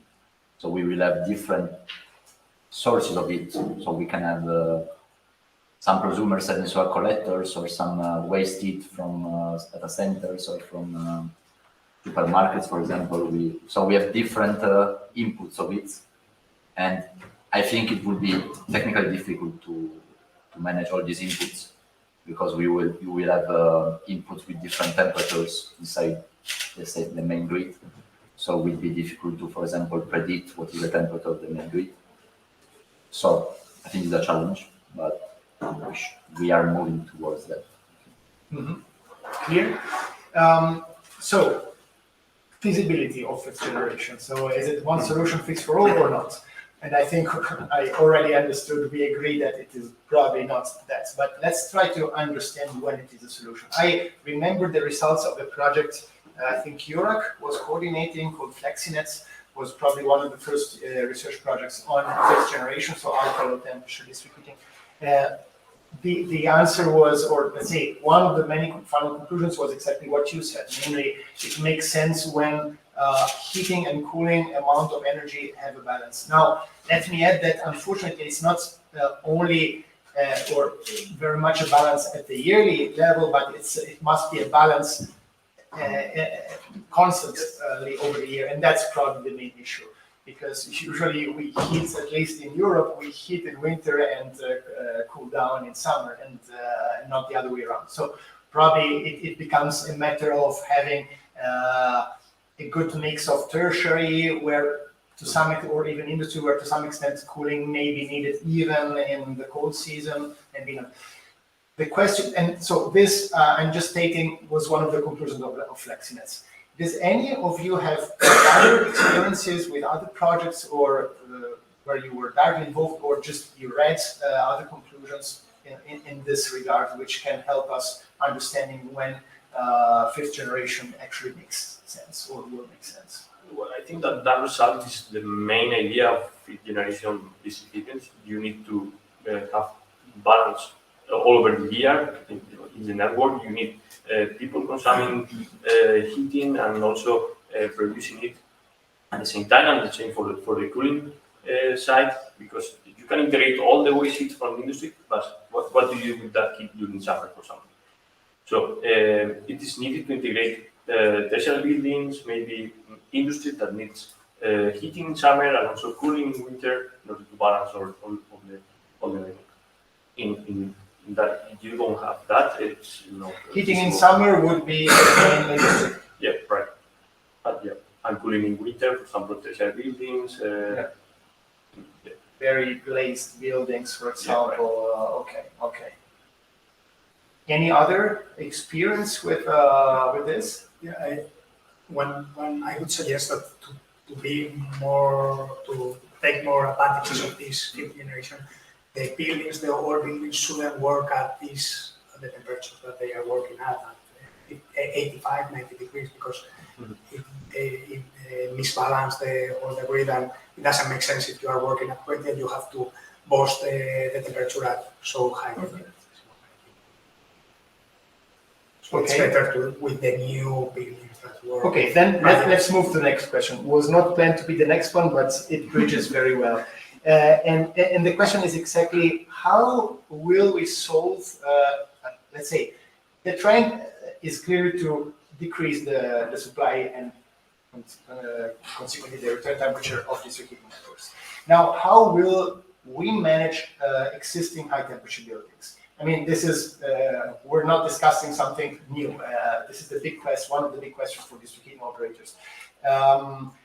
Of course, we can insulate and to some extent reduce the temperature needed, but it is just a fact that as long as you have radiators installed in your house, and especially if you're in Northern Europe or even Central Europe, you will need maybe no more 80 degrees in your radiators, but at least I would say 60 in the cold days. I don't think you can go much lower than this in January in Northern Germany or even more in Sweden. So will the only solution be to refurbish, deep renovate the buildings and move to floor heating? Or do you see a consistent, let's say, potential for example, a fifth generation or even fourth generation with, as you mentioned, high temperature heat pump, which can upgrade the district heating temperature up to 80 or 60, let's say, if you well insulate the building? Open question to everybody. Who wants to start? Yeah, I think that you mentioned in the last slide that the deep renovation of the buildings must be in line with the penetration of these heating and cooling systems. We were talking in the coffee break that it all depends on the region, on the resources you have available. For example, here in Spain, there are not a lot of examples of district heating network. They are increasing, but they are usually conventional solutions using biomass boilers, for example. Biomass. This is quite common. Yeah, it's quite common. There are, in my region in Castilla y León, in the middle of Spain, there are a lot of projects ongoing, but with centralized boilers with biomass. So that's why, because it is convenient, because we have the resources, and also because the buildings are supplied in high temperature. So at the end, the final solution will depend on the region resources we have, and also the suppliers to release the heat. Okay. Whoever wants to answer, just okay. Okay, fine. So, but let me ask again, does anybody have, let's say, a good understanding of high temperature heat pumps? And by high temperature, I mean heat pumps which can, we're not anymore talking about high temperature, but let's say who can increase a network, for example, at 15 or 20 degrees up to 60 in an efficient manner and already perhaps economically efficient manner? Is this, you see potential for this? Yeah, I think so. I think that the red line is up to 80 degrees, for example, but at 60 degrees, the heat pumps have a more or less good call. Mm-hmm. Yeah, yeah, I must say I also saw quite good COPs meanwhile. But another problem that is a challenge that district heating have, for example, in Spain, is that there are not so many buildings, residential buildings with centralized heating. So there are a lot of individual boilers that it's very difficult to retrofit all the HVAC installation, internal installation to couple with the district heating. So that's a thing that I think. So this is Spain. There are very few successful cases. I think now one is in Vitoria, in the north of Spain, that they have retrofitting one of the European projects, but was very funded, the project, because if not, the numbers are quite. So they change from individual heating in the apartments to centralized heating, but this is a deep renovation, of course. Yes. Yeah.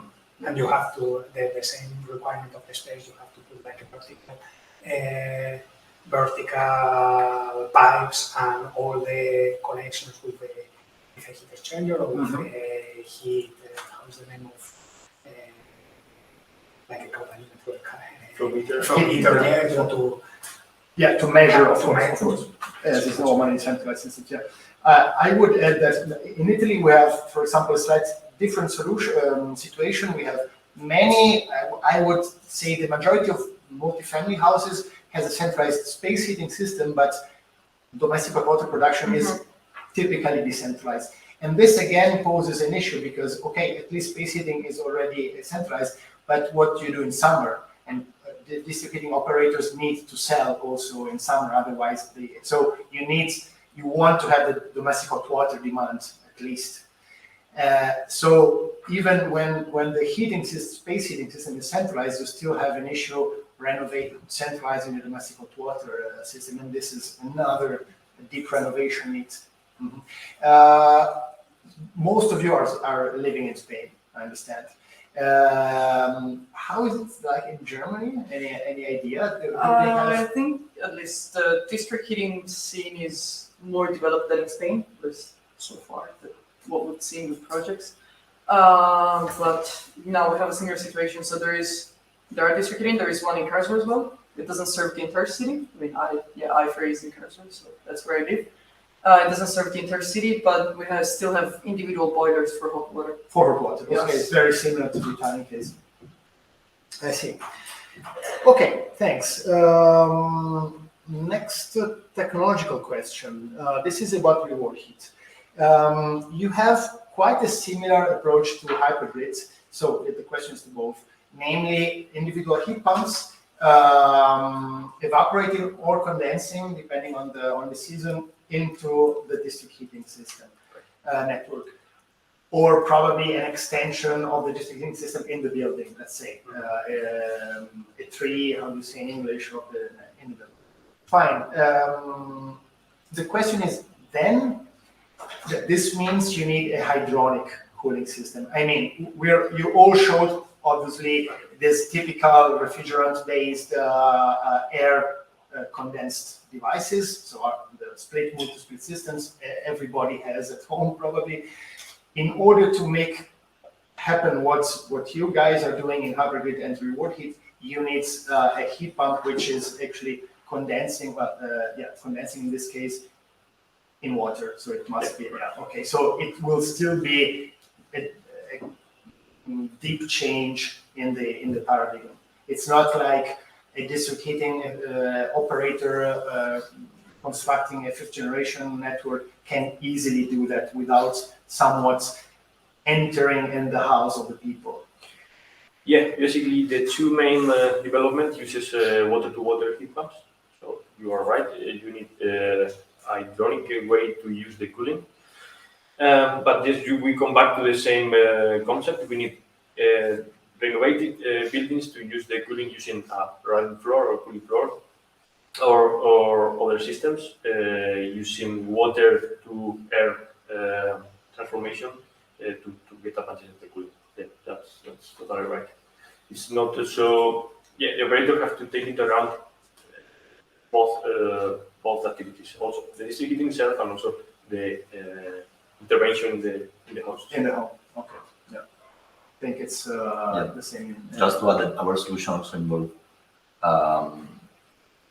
PCM storage for taking the problem you were mentioning before of this domestic hot water production. So we thought about a storage that we can use just for domestic hot water. So for example, during summer, we can use the heat pump to produce hot water. Mm-hmm. Okay. And since we're talking about HYPERGRYD, we mentioned before the problem of seasonality of the demand. You are the only one who mentioned seasonal storage. Now, which is very interesting because seasonal storage. You also have. Okay, I missed it. So again, very similar products. I think we have to talk more together.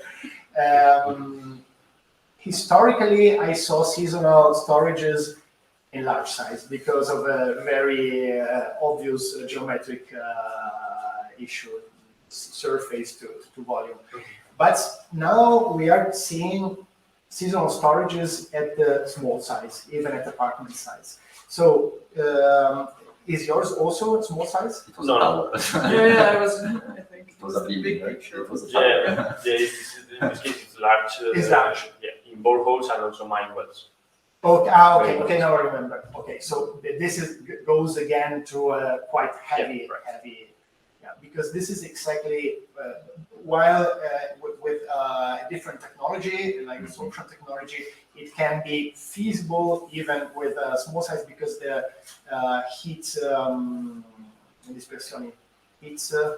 losses are very neglectable with absorption, right? Yeah. Okay. Even though it's big. How big is will the HYPERGRYDs be? We have an expert on the storage there. I think the HYPERGRYD will be more or less, the HYPERGRYD 1 will be more or less as this stage. Mm-hmm. Some meters tall. Okay, so Yeah. Still not tiny apartment. not in apartment, feasible in a basement, perhaps. Okay, so we'll need a dedicated planning of the building. It's not like you can use it in a non-deep, how do you say, light refurbishment. But yeah, he's an expert of storage, so. Actually, I have a question related, but a bit Go. different.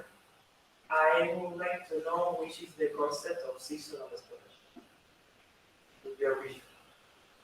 The concept, what do you mean? An explanation of what seasonal storage is? Yeah, in all the panel vision.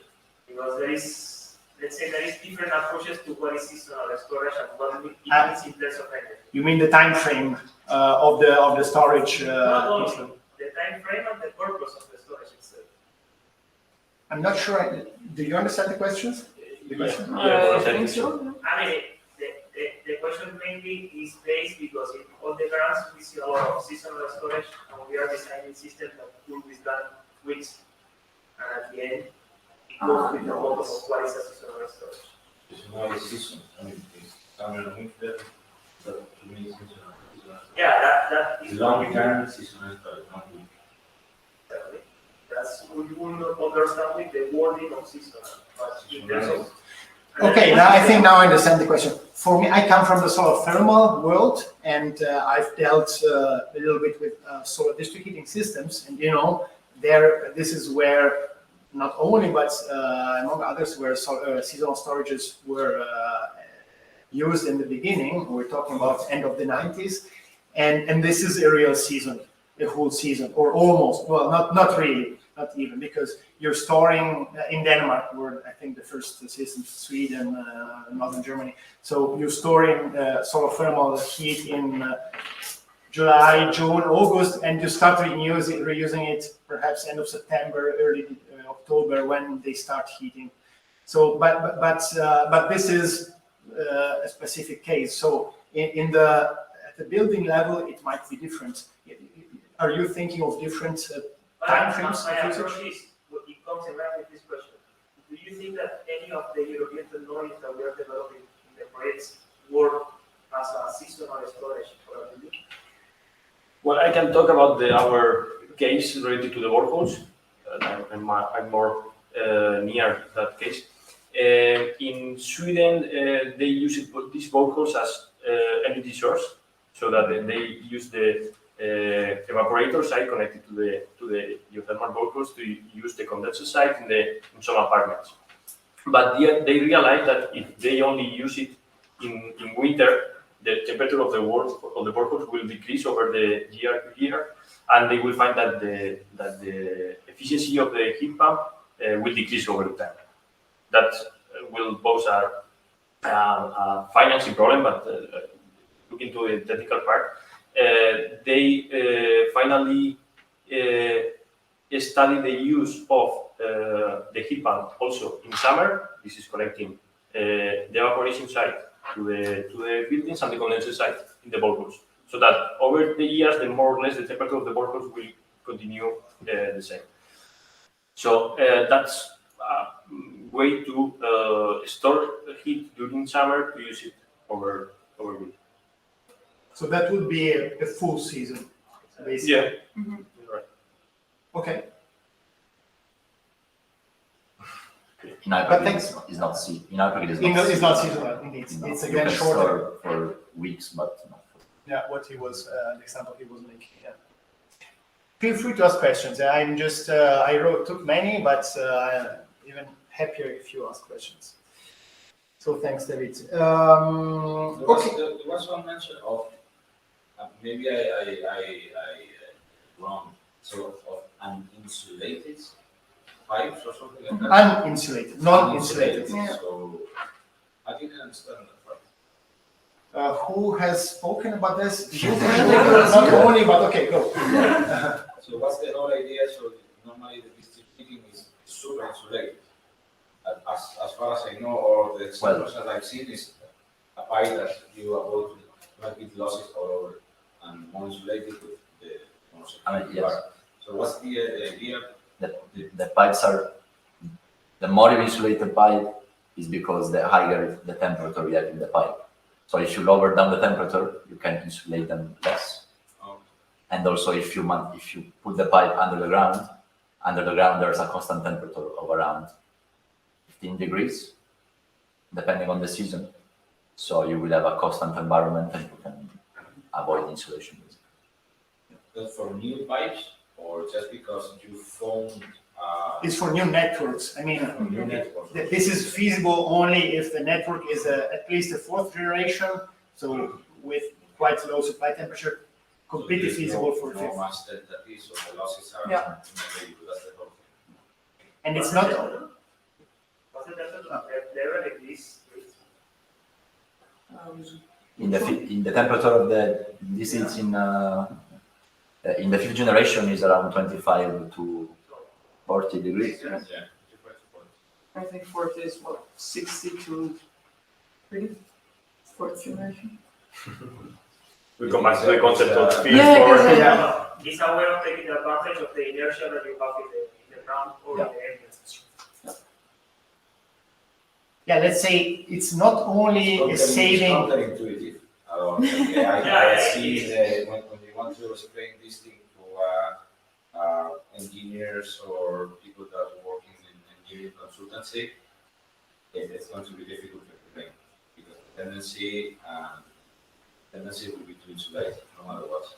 Yeah, as far as I know, in these commercial projects, the big ones that affects half of the city, the half of the more or less half of the investment is for the network because it's very expensive for these pre-insulated pipes. So as much as you can reduce this cost and with non-insulated pipes, you will decrease a lot the capex on the project. And also you need, it's not only about saving on this ratio material, but also the space, the encumbrance of the pipe will be reduced, so you have to dig less, and maintenance will be easier. I mean, one of the issues of district heating is it is hard to find the leakages, water leakages. Also because they're in insulation, you don't see them. It's because another point that I don't have it clear is in fifth generation when we say that it's a temporary ring, we are only talking about one pipeline. Just for the two demands, cooling and heating, or it needs two pipelines at least to maintain the heating and cooling, like heating and cooling pipelines. You mean a two-pipe solution or four-pipe solution? Yes. Two. Yeah. Usually two. Is it if we go with two, it also decreases because we are using the half of the pipelines and the without non-insulated. But I saw in other schemes that they are like two. Like 4 pipelines for the heating and cooling, but it doesn't have much sense with the idea that we are talking about of fifth generation. So I don't know what you say. I think that is I agree. It's the correct idea. Yeah, I always saw two-pipe solution for this heating. I guess that depending on the temperature difference. Yeah, let me also add that moving to a fifth generation where you need local heat pumps is changing the district heating paradigm a lot. Because until now, one of the advantages of district heating was you don't need any active system in the house. I mean, it's all about the centralized heating system, okay? And you only have heat exchangers in the bottom of the building, let's say. Now, if we move to the switch to fifth generation, we need, again, the heat pumps, be it in the basement, one large for the whole building, or many in each apartment, but we move back to a different approach. And this, in my opinion, affects very much the business model, because in order for district heating fifth generation to still be as appealing for both the end user and the operator, we probably need to move to a business model where the operator also is in charge of maintaining the local heat pump, even inside your apartments. Because then you keep the advantage for the end user that district heating is great. I don't have to care for anything. It is the operator who does it. But now you have to enter in my house, so it's something hybrid. So this is, I think, quite one of these big questions in the district heating. Also, you need to change the delivery system, like for heating or cooling. Yeah, what we were saying before with the deep renovation. Yes, this is another big problem. I fully agree. Yeah, but if I can add to that, we had this within HYPER, it was an Edison project, but yes, we were helping. But one of the issue was that they wanted to switch from a very, say, decentralized view for the velocity of district heating, for a very centralized one to a more decentralized one. The issue is when you retrofit, I don't know, 1,000 buildings and stuff like that, then it is a big, let's say, pain when you have to do some interventions, because then you need to have a specific contract with the building owner, and then it comes all of the policies and regulation behind it, and it's very hard to come to an agreement where you're like, okay, I need to switch off or enter the building in this state, and then exactly. That's like it's goes hand in hand. big problem in real life cases. Yeah. Okay, I have another question about WEDISTRICT. So you are, I think, the only one who mentioned an absorption chiller. And absorption chillers have always been very interesting for district heating operators, especially because that would be an additional load in summer when typically the load is low and they sell less heat. So for them, having the opportunity to keep selling heat in summer because of the thanks to absorption cooling system is great. But this has always posed many issues, like you need a high temperature even in summer. So I was wondering, have you an insight on the absorption chiller in WEDISTRICT? What seems to be the potential? Is it turning out to be innovative with respect to the former solutions? Is it pretty much the same? How do you see it? Yeah, in that part, in that technology part, I'm not an expert in the innovative absorption chiller, but what I know is that they are increasing the code from 0.9 Rolex or 0.8 that usually they have to more than one. I don't know. Okay, so significantly, so let's say.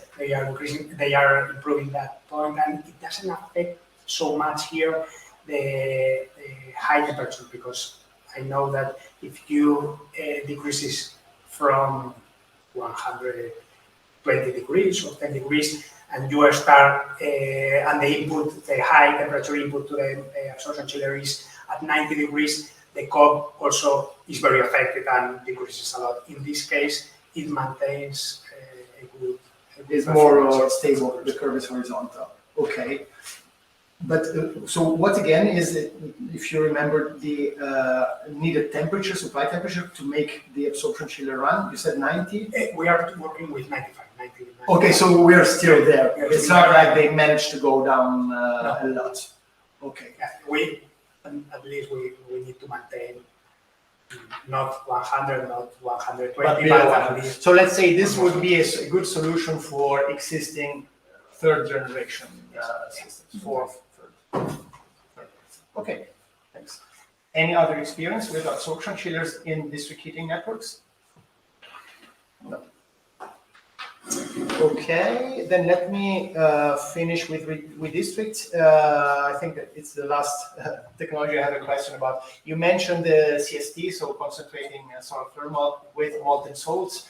I understood from your presentation that molten salts at this size doesn't seem very appealing, and you're going for different solutions. So I understand you're also going down with the temperature. Yeah, the idea was to work at 250 degrees more or less, where the temperature that these concentrated solar panels and Fresnel can work and have a good performance.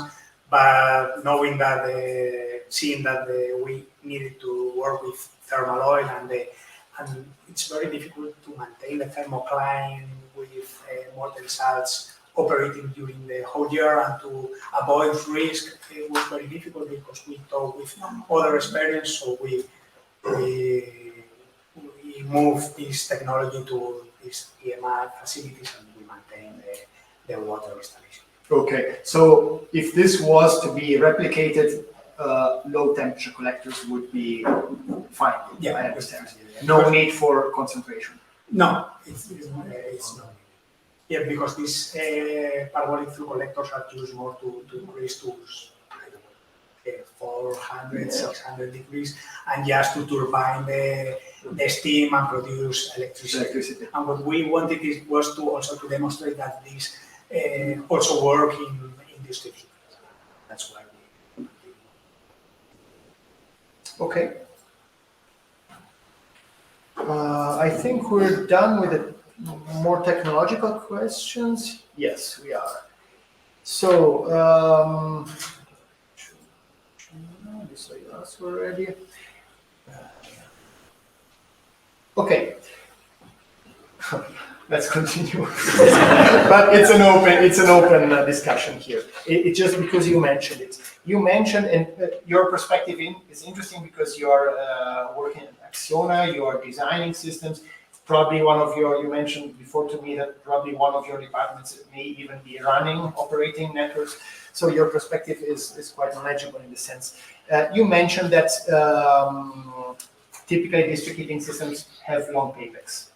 Or maybe this was my conclusion based on something you mentioned. Sorry for that. Anyway, this is, I think, quite obvious because probably you were just talking about. Yeah, now I remember. You were just mentioning that district heating networks can have good profitability. But my question is, okay, but what does good profitability mean when it comes to district heating? Because in my understanding, this kind of installations do have by nature quite long paybacks. Do you agree, or are you seeing short paybacks? I'm not sure about these financial numbers, but I know that in 30 years, the investment company, if you do the economical study in 30 years, has a very good profitability. But I don't know if it's the 7, 8%, 10%. Okay, but I'm more interested now in the time frame. So you guys are looking at 30 years. You're not looking at 5 years. No, 5 years is impossible. Okay. So we are in the world of infrastructures, and the investment period we look at must be in this order of magnitude. We are talking that maybe you know about these prices, but what I know is that 30 megawatts of biomass with a backup of gas to, I don't know, to 8,000 households can be around 35 million euros or something like this. So you are not going to repay this 35 million amount in 3 years, of course. And you need to rely also on public funding, I guess, and on banks. Yeah. Probably. That's the way such a project is being financed. And there is another point here about the EU taxonomy, that the investors wants to have the 100% project with renewable energies, and that's a question that sometimes rise about what's the meaning of having all the peak power in boilers if you are not going to use the peak, only you are going to use the peak in like 100 hours. So the investment is very high when you can put like a backup system with gas, for example, with fossil fuels that can cover just these peaks and just to use it in a few moments. But I think that these investors are very reluctant to invest if there is some power installed in fossil fuels. So that's a thing that I sometimes when we are in some projects and we have to convince the investors, it's a key point, it's a red line that we have to over-explain to the investors that it's just for 100 hours. So if I understand correctly your comment, what you're saying is that although it may seem a paradox, the taxonomy can have even a negative impact on the design choices. Like I cannot afford to install a gas boiler because it will not be accepted by the market, although it would make more sense from for example, in an investment perspective. I need to install a much more powerful heat pump, for example, because otherwise the market will not accept my project as a green project. Yeah, that's okay, interesting, very interesting. Okay.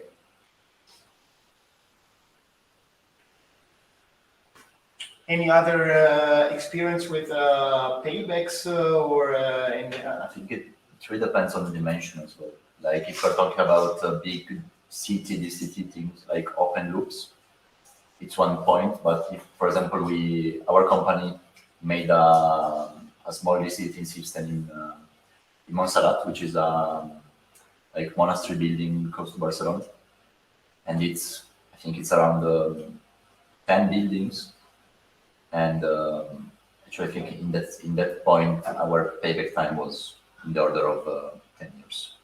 Okay. So looking at the whole investment. Yeah. Here we have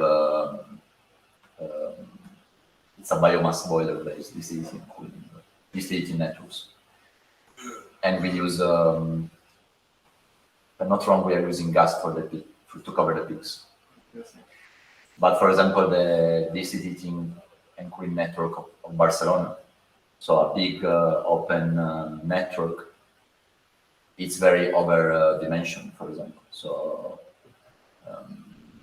it's oversized because they look forward to connecting more end look into users. the future, for example.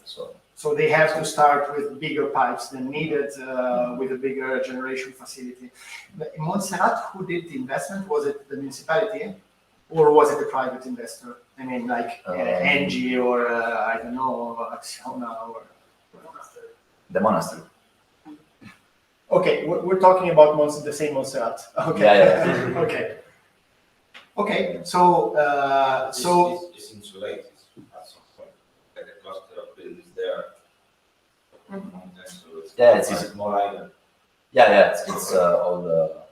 I mean, from the grid, from the heating side is it's isolated. Yes, it's not connected to any. You cannot bring a pipe from Bacarices to the monastery. Like it's maybe 2 kilometers. So it's Yeah. makes sense. About the big power that we were talking, the heat pumps will consume electricity. We have to assume that this electricity is a renewable one. oh yeah, of course. This is and so you're back to the taxonomy issue. The big power. Yeah. Yeah, of course. I mean, heat pumps nowadays do ensure a certain degree of renewable content, namely the part coming from the environment, but the rest is now you have quite a good prime energy factor for electricity in Spain, because you have nuclear, you have lots of sun, also wind, but still I don't know how much it is now, but For electricity, yeah, 2.1 more or less. 2.1. It's not so low. But I think that there are some aspects when you are using a heat pump. They have a special primary energy factor depending on the COP, so it's not so easy to calculate. So. Okay, this I'm not aware. So the primary energy factor depends on the. Yeah, in the case of heat pump, yes, depending on the COP of the heat pump, it is considered as renewable. This in the past. Okay, no, okay, I think I know what you Yeah, mean. But the primary energy factor is something which is given. I mean, it is not affected by how you use that electricity. Well, it depends because the EU taxonomy, I don't know what the investor or the banks takes into account. If you are using something that is considered renewable, or they only consider that it comes from electricity. Okay, yeah, probably. Okay, I cannot answer either. So, but probably it's a bit more complicated than what I summarized. Right? Yeah, I don't know. Is any of you expert on EU taxonomy now? Okay. Yeah, it is a different. It is not for very much for engineers and technicians or architects. It's more for economic. Okay. I have a last one on policy, I think. Yeah, flexibility tariffs. I was wondering, okay, now we don't have that much of a variety because most of you are living in Spain, one in Germany and one in Italy, but maybe I can open to the public. Is in any of our countries a flexibility tariff in place? And by flexibility, I'm not talking about the hourly tariffs like we have in Italy, 3 periods over the day. Okay, this is very old. Meanwhile, although we can count it under the big family umbrella of flexibility, but more like if you ensure to use electricity at a certain hours, you will be rewarded actively by the DSO or whoever. That because of peak shading, etc. So is in any country of yours something like this already in place? So selling capacity to the balance. Yeah, in principle. In Spain is not allowed yet. Is not allowed yet. Okay. Anyone from the audience lives in a country where this is allowed? For example, in Spain, there's a sandbox regulation which is currently being developed. So in a few years it would be, I think. Okay. As of capacity, I mean, flexibility, trading, whatever, like, would it be only on the capacity? Like, is your question only on the capacity, as in I am rewarded only for, let's say, making this capacity available for flexibility, or am I rewarded when I actually provide the flexibility in the sense that I get a, I don't know, signal and a lower. Yeah, I was talking about the latter you mentioned. So Okay, so yeah, there's two different, so we know about flexibility, SENERGY NETs. So there is usually two different approach. And as far as I know, flexibility rewarded for capacity for provision of ancillary services is not very popular. Like it's not in place in many countries. So it's possibly France, but I wouldn't want to say. I think Belgium. Yeah, like something more that side. But most of the countries, Italy not yet, because we are far, far behind when it comes to flexibility services.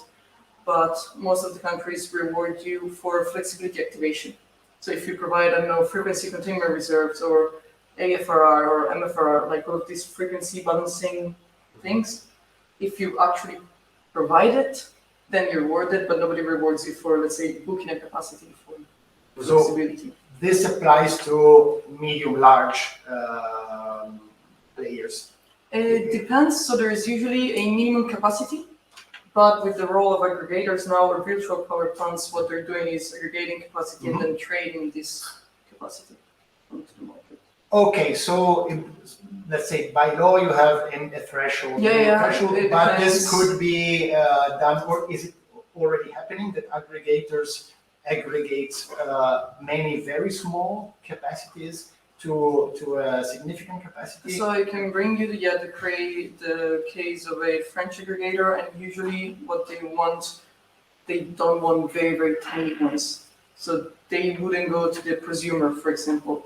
But if there is a power plant that can offer, I don't know, 500 kilowatt, then they can aggregate some of those. Like they don't want the 1 kilowatt, 2 kilowatt. Okay. For example, half megawatt would be an meaningful size. Yeah, usually that's the, let's say, medium size that they take into consideration and then they aggregate and move. Okay. Oh, we're through. Okay, then I didn't think we would do that late. So let me just finish with cooperation opportunities. I think it's just two points. So this may be less interesting for people in the audience who are not partner of our projects, but the idea is we don't stop today now with the clustering, but we try, apart from doing this workshop, I for sure will be organizing with Cynthia and HYPERGRYD Consortium another workshop next year, but let's see if we can find concrete opportunities for cooperation. And what I understood, something I found very interesting was this policy paper you're talking about. Supposed to be issued in 2024, correct? Yeah. So there would be time. The question is, you don't have to answer now, maybe discuss it with the consortium, but for example, from HYPERGRYD perspective, we would be happy to somewhat contribute.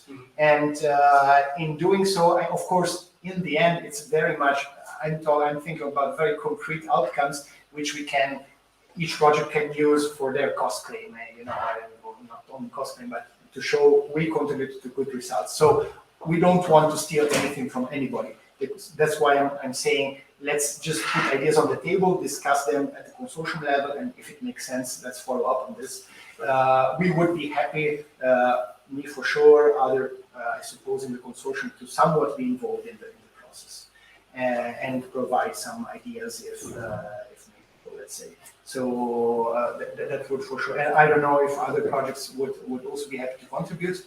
My suggestion, please. Yeah, sure. I'm not. I don't know the details about that policy paper, but the idea is to create a position paper to get the results from the project in order to give policymakers some advices or recommendations in order to increase the implementation of the district heating and network. So yes, we can contact the coordinator of REWARDHeat and study some common practices. Roberto.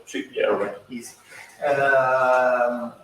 Jurek is, by the way, a partner of HYPERGRYD as well, for example. So it is not Roberto directly, but okay. So for sure, I don't know if others would be also interested in such a process. Yeah, I think I don't know who can share this information or how we do it. You mean you can follow up to this? You mean or no? The paper that you're saying or the. You can share the information. Maybe we can prepare a meeting and to share. Yeah, exactly. I mean, yeah. Okay. Now I just had a question. Yes, my plan is to have a follow-up meeting later on, not immediately. Could be someone in fall, October, for example. But I would like to arrive there with concrete ideas to be discussed. So, for example, a feedback from REWARDHeat about whether or not it is interesting for you to have other projects contributing. Concretely speaking, that would also mean that we also put the logo, for example. So like we did here, because then we can all use it for the dissemination purpose and cost claim, would be the same. Or we find other ways, but anyhow, let's see if it makes sense. Yeah. Okay. This is one thing. And which goes hand in hand, policy workshops, you mentioned policy workshops. So you have a by grant agreement to provide one or more policy workshops. Yes. In fact, the policy workshops are in charge of someone else in the project, someone from Sweden. But I wanted to point out that we are also working a series of conference papers regarding operational models. In fact, So more scientific. yes.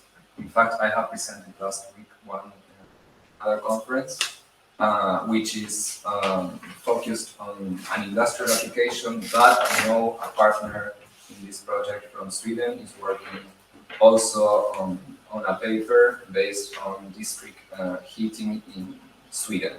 So based on the same technology on this biomass-fired CHP plant.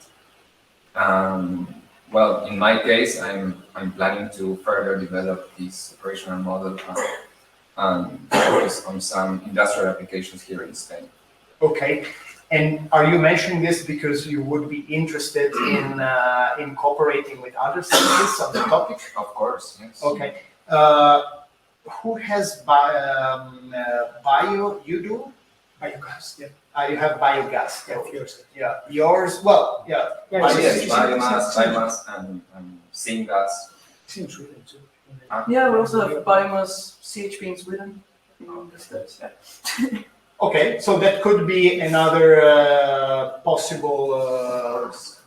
And I don't know if anyone is working with hydrogen, but that would also be helpful. With district again, you mentioned it. You mean In out the of project? these Yeah. projects of No, even in this. in this project now? In this project, no, but out of it, IFER has a quite, say, strong reputation when it comes to hydrogen. So Okay. maybe we can keep in touch. Okay. Back to the policy paper, to the policy workshops. Who else has, by grant agreement, is supposed to organize policy workshops? Yes. We are, Cinzia, do you confirm we have some policy workshops to organize in HYPERGRYD? Okay. So for sure, this could be a synergy. I know that I'm not sure. we need to provide some policy guidance, but I'm not sure if we need to organize work. But I can check this. Okay. Yeah, I know we have organized investor workshops, but not about, I don't know about the policy. Where are you again with your project? Which year? How advanced is your project? When will it end? It should end by this year, but it will be extended to the next year, September. To September. Okay, okay. So there's still some time to go. Who else is closing soon? You have The same thing. it's the same in the end, and We are running for some more years, so it's no problem. Okay, so for sure a follow up on policy workshops. Okay, and you mentioned questionnaires. You're preparing, right? Yes, we are preparing surveys for end customers. Okay, and customers means users of User of the district district heating. heating. So people, how homes connected, Yes. only residential or also tertiary, or what kind of end I mean, users? yes, for the Paris one, for example, it is a commercial building, so it would not only be residential, but we have a variety of buildings. So it wouldn't Okay. be just a residential user. Who else? Is anybody else supposed to involve somewhat end users? We have a part taking some surveys, but I can't remember about what would be the questions to do. But I think it's something related to the how the people feels about the installing. Yeah, that's basically what we're new technologies. trying to understand about the social awareness impact, how to engage Okay. them better for district heating and cooling benefits. It's the same, and also R2M is the one that has carried out these surveys. Our French branch, yes. So this happened already? Yeah. This is done? I don't know, yeah, it's done. I don't know, now the conclusion part was about the awareness of the people, about the fourth generation, the district heating benefits. Okay, could be interesting Yeah, to nice share. to Probably share. this is Yeah, an it's open a public very deliverable, good so we can share. I thought we are doing. Yeah, I know. The only thing is okay, but for example, in Montserrat, that fits perfectly. Yeah, you're right. I thought the question last week, that's why I thought. So end user surveys, we have reward, no, for sure synergies. Perhaps REWARDHeat. In WEDISTRICT, it's done. Done. HYSTORE. HYSTORE is, the acronym says, is a project on storage, not on district heating, but the Montserrat pilot we were talking about before is a district heating as well. Question. There are any actions besides these surveys about the engagement of the projects? Yeah, not as far as I know. Like the main point is to, because then we want to develop these, let's say, very integrated value creation methodology. So we just want to understand the social impact of the solutions that we have, but we're not gonna fully have a participatory approach because that's not in the scope. Okay. You were asking because this is relevant to HYPERGRYD to some extent? I don't know. I know one of the challenges that the people are not interested in this heating and cooling, so maybe we can just put it all projects together and manage how to do some activities to engage. Raise awareness. Yeah. Okay, so the first results, because we have already the workshop and the deliverable, at least it would be submitted to the project officer by the end of the month. And then I don't know how long it takes, I don't know, approval, some things to correct. But there you should have already first idea of the results on the social awareness, social acceptance, what could be done to engage them more, but that is just a workshop, it's not the final result of the surveys that will be later on. Okay. Perhaps, I'm just thinking out loud, at the next clustering meeting we organize somewhere in autumn, you could present the outcomes of the workshop, and so we start having some concrete idea, and with everybody, as I wrote in an email, and then I think we're done. It's not like we have to do every clustering activity together. Two projects maybe may have the same objective in terms of end user engagement. Great, you go together. This is just a box where we discuss, and then. Okay, any other questions from the audience or contribution? I think we talked a lot. No, but I'm very happy that there was a very good discussion. Not always happening in. So thank you very, very much for preparing good presentations, very well targeted, and contributing a lot with your know-how. And goodbye if anybody is still connected, which I don't think, because it's lunchtime. Thank you for attending, and thank you guys for being here physically and contributing. Thank you for that. Yeah. Thank you.